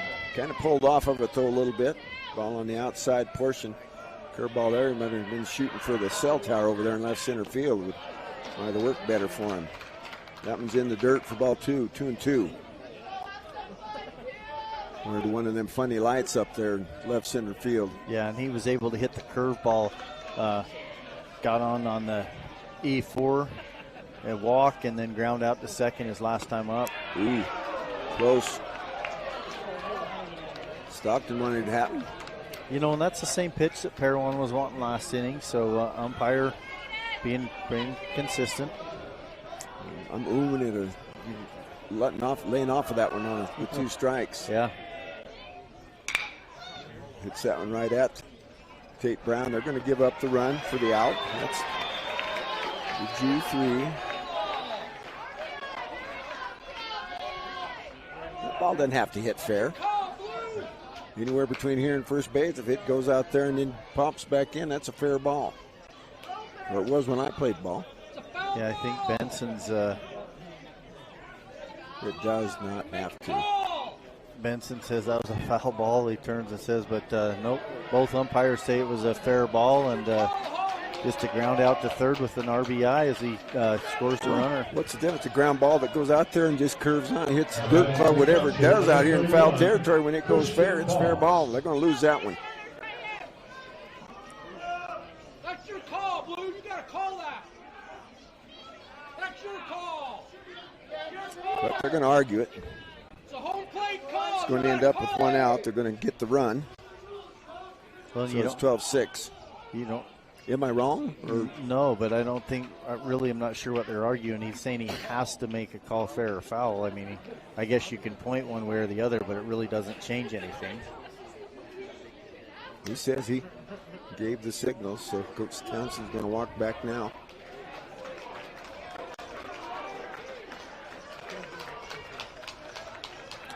The Parowan crowd doesn't like it, but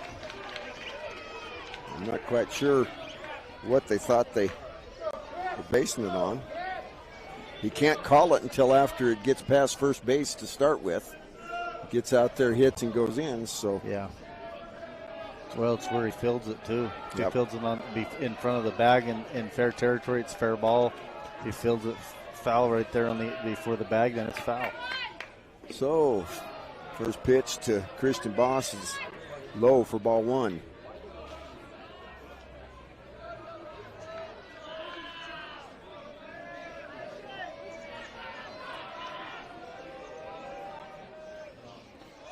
Second one in the dirt for ball two. Dr. Roberts kind of talking to himself. Well, and I think they're giving the take till they get a strike. Yeah, Bost is right up on the plate. Ball three. Yeah, and Coach Townsend giving him three, basically just saying no, not till you get a strike. So the 3-0 to Christian Bost with one out. Base is empty. There's a strike. Yeah, and these Parowan players got to be smart here. They got another game or two to play, and so you do something silly right here, you're tossed out of this one, and then you're sitting out the next one. Well, you got the South Sevier crowd over here getting after them. The Parowan crowd up here, John, as well. So we might get some action in the stands here tonight. Well, and that was a pretty good pitch, too. Oh, yeah. I mean, pretty much right down the middle. I don't know what Boss thought he was going to do. Same thing right there. Yep. And South Sevier crowd hooting and hollering. Gotta watch them Sevier people. It's madmen. Hey, competitive. And San Peters were mellow. That one's hit right at the third baseman. Cross, got him. Wow, and he stepped right on Brown's foot. Brown's coming up limping on that one, but I don't know that it was intentional by any means, but Brown's not liking it. Yeah. Yeah, Coach Baker comes out, checks on Tate Brown. I don't like to see that. Yeah, Baker in the first base coach kind of getting into it now. The third baseman, number 32, Jace Little. So it's it. Jace You Little. know, both it just goes to show you how big a game this is. I mean, Well, the winners in the championship game, it has to be beat twice. The losers got to turn around and win 3 ball games to be a state championship Got to beat in an the same enterprise day. team as well. Yeah, I mean it's or Kanab. Yeah, that's true. We're going to determine that here in a little bit. Ball one to Jace Little.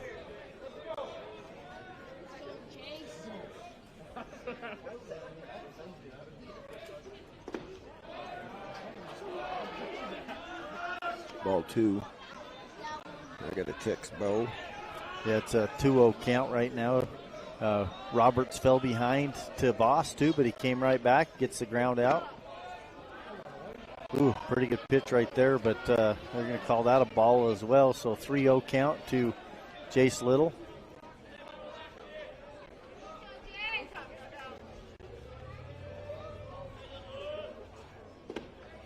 There's a strike.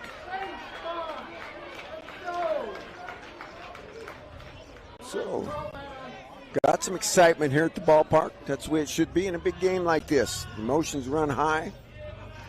The 3-1 to Little popped up. Yeah, Little got that one on the hands just a little bit.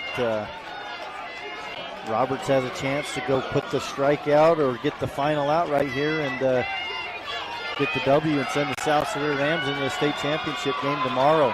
Full count.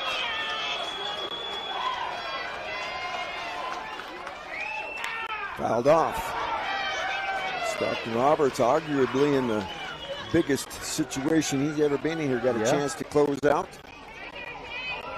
A team like the Parowan Rams keep his team undefeated going into the play tomorrow. Get a good night's sleep.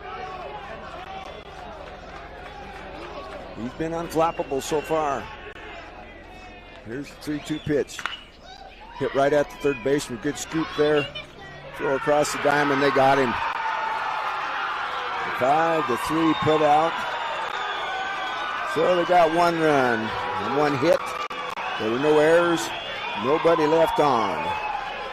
Yeah, South Sevier celebrating out there by the pitcher's mound, and that's going to set them up for the state championship. And they'll have to be beat twice that first game. If they win it, they're the state champions. If they lose, they'll turn around and play again. But that game will take place right here tomorrow at 12:30. That's right. We'll take a quick break, and we'll be back on the Mid-Utah Radio Sports Network with B6 Media.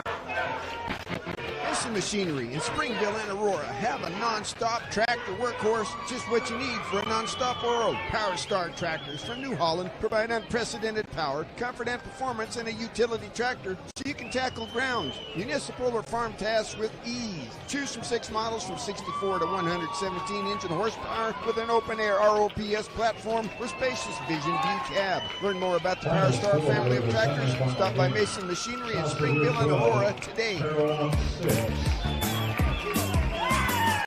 Come find your trail in Utah's Trail Country.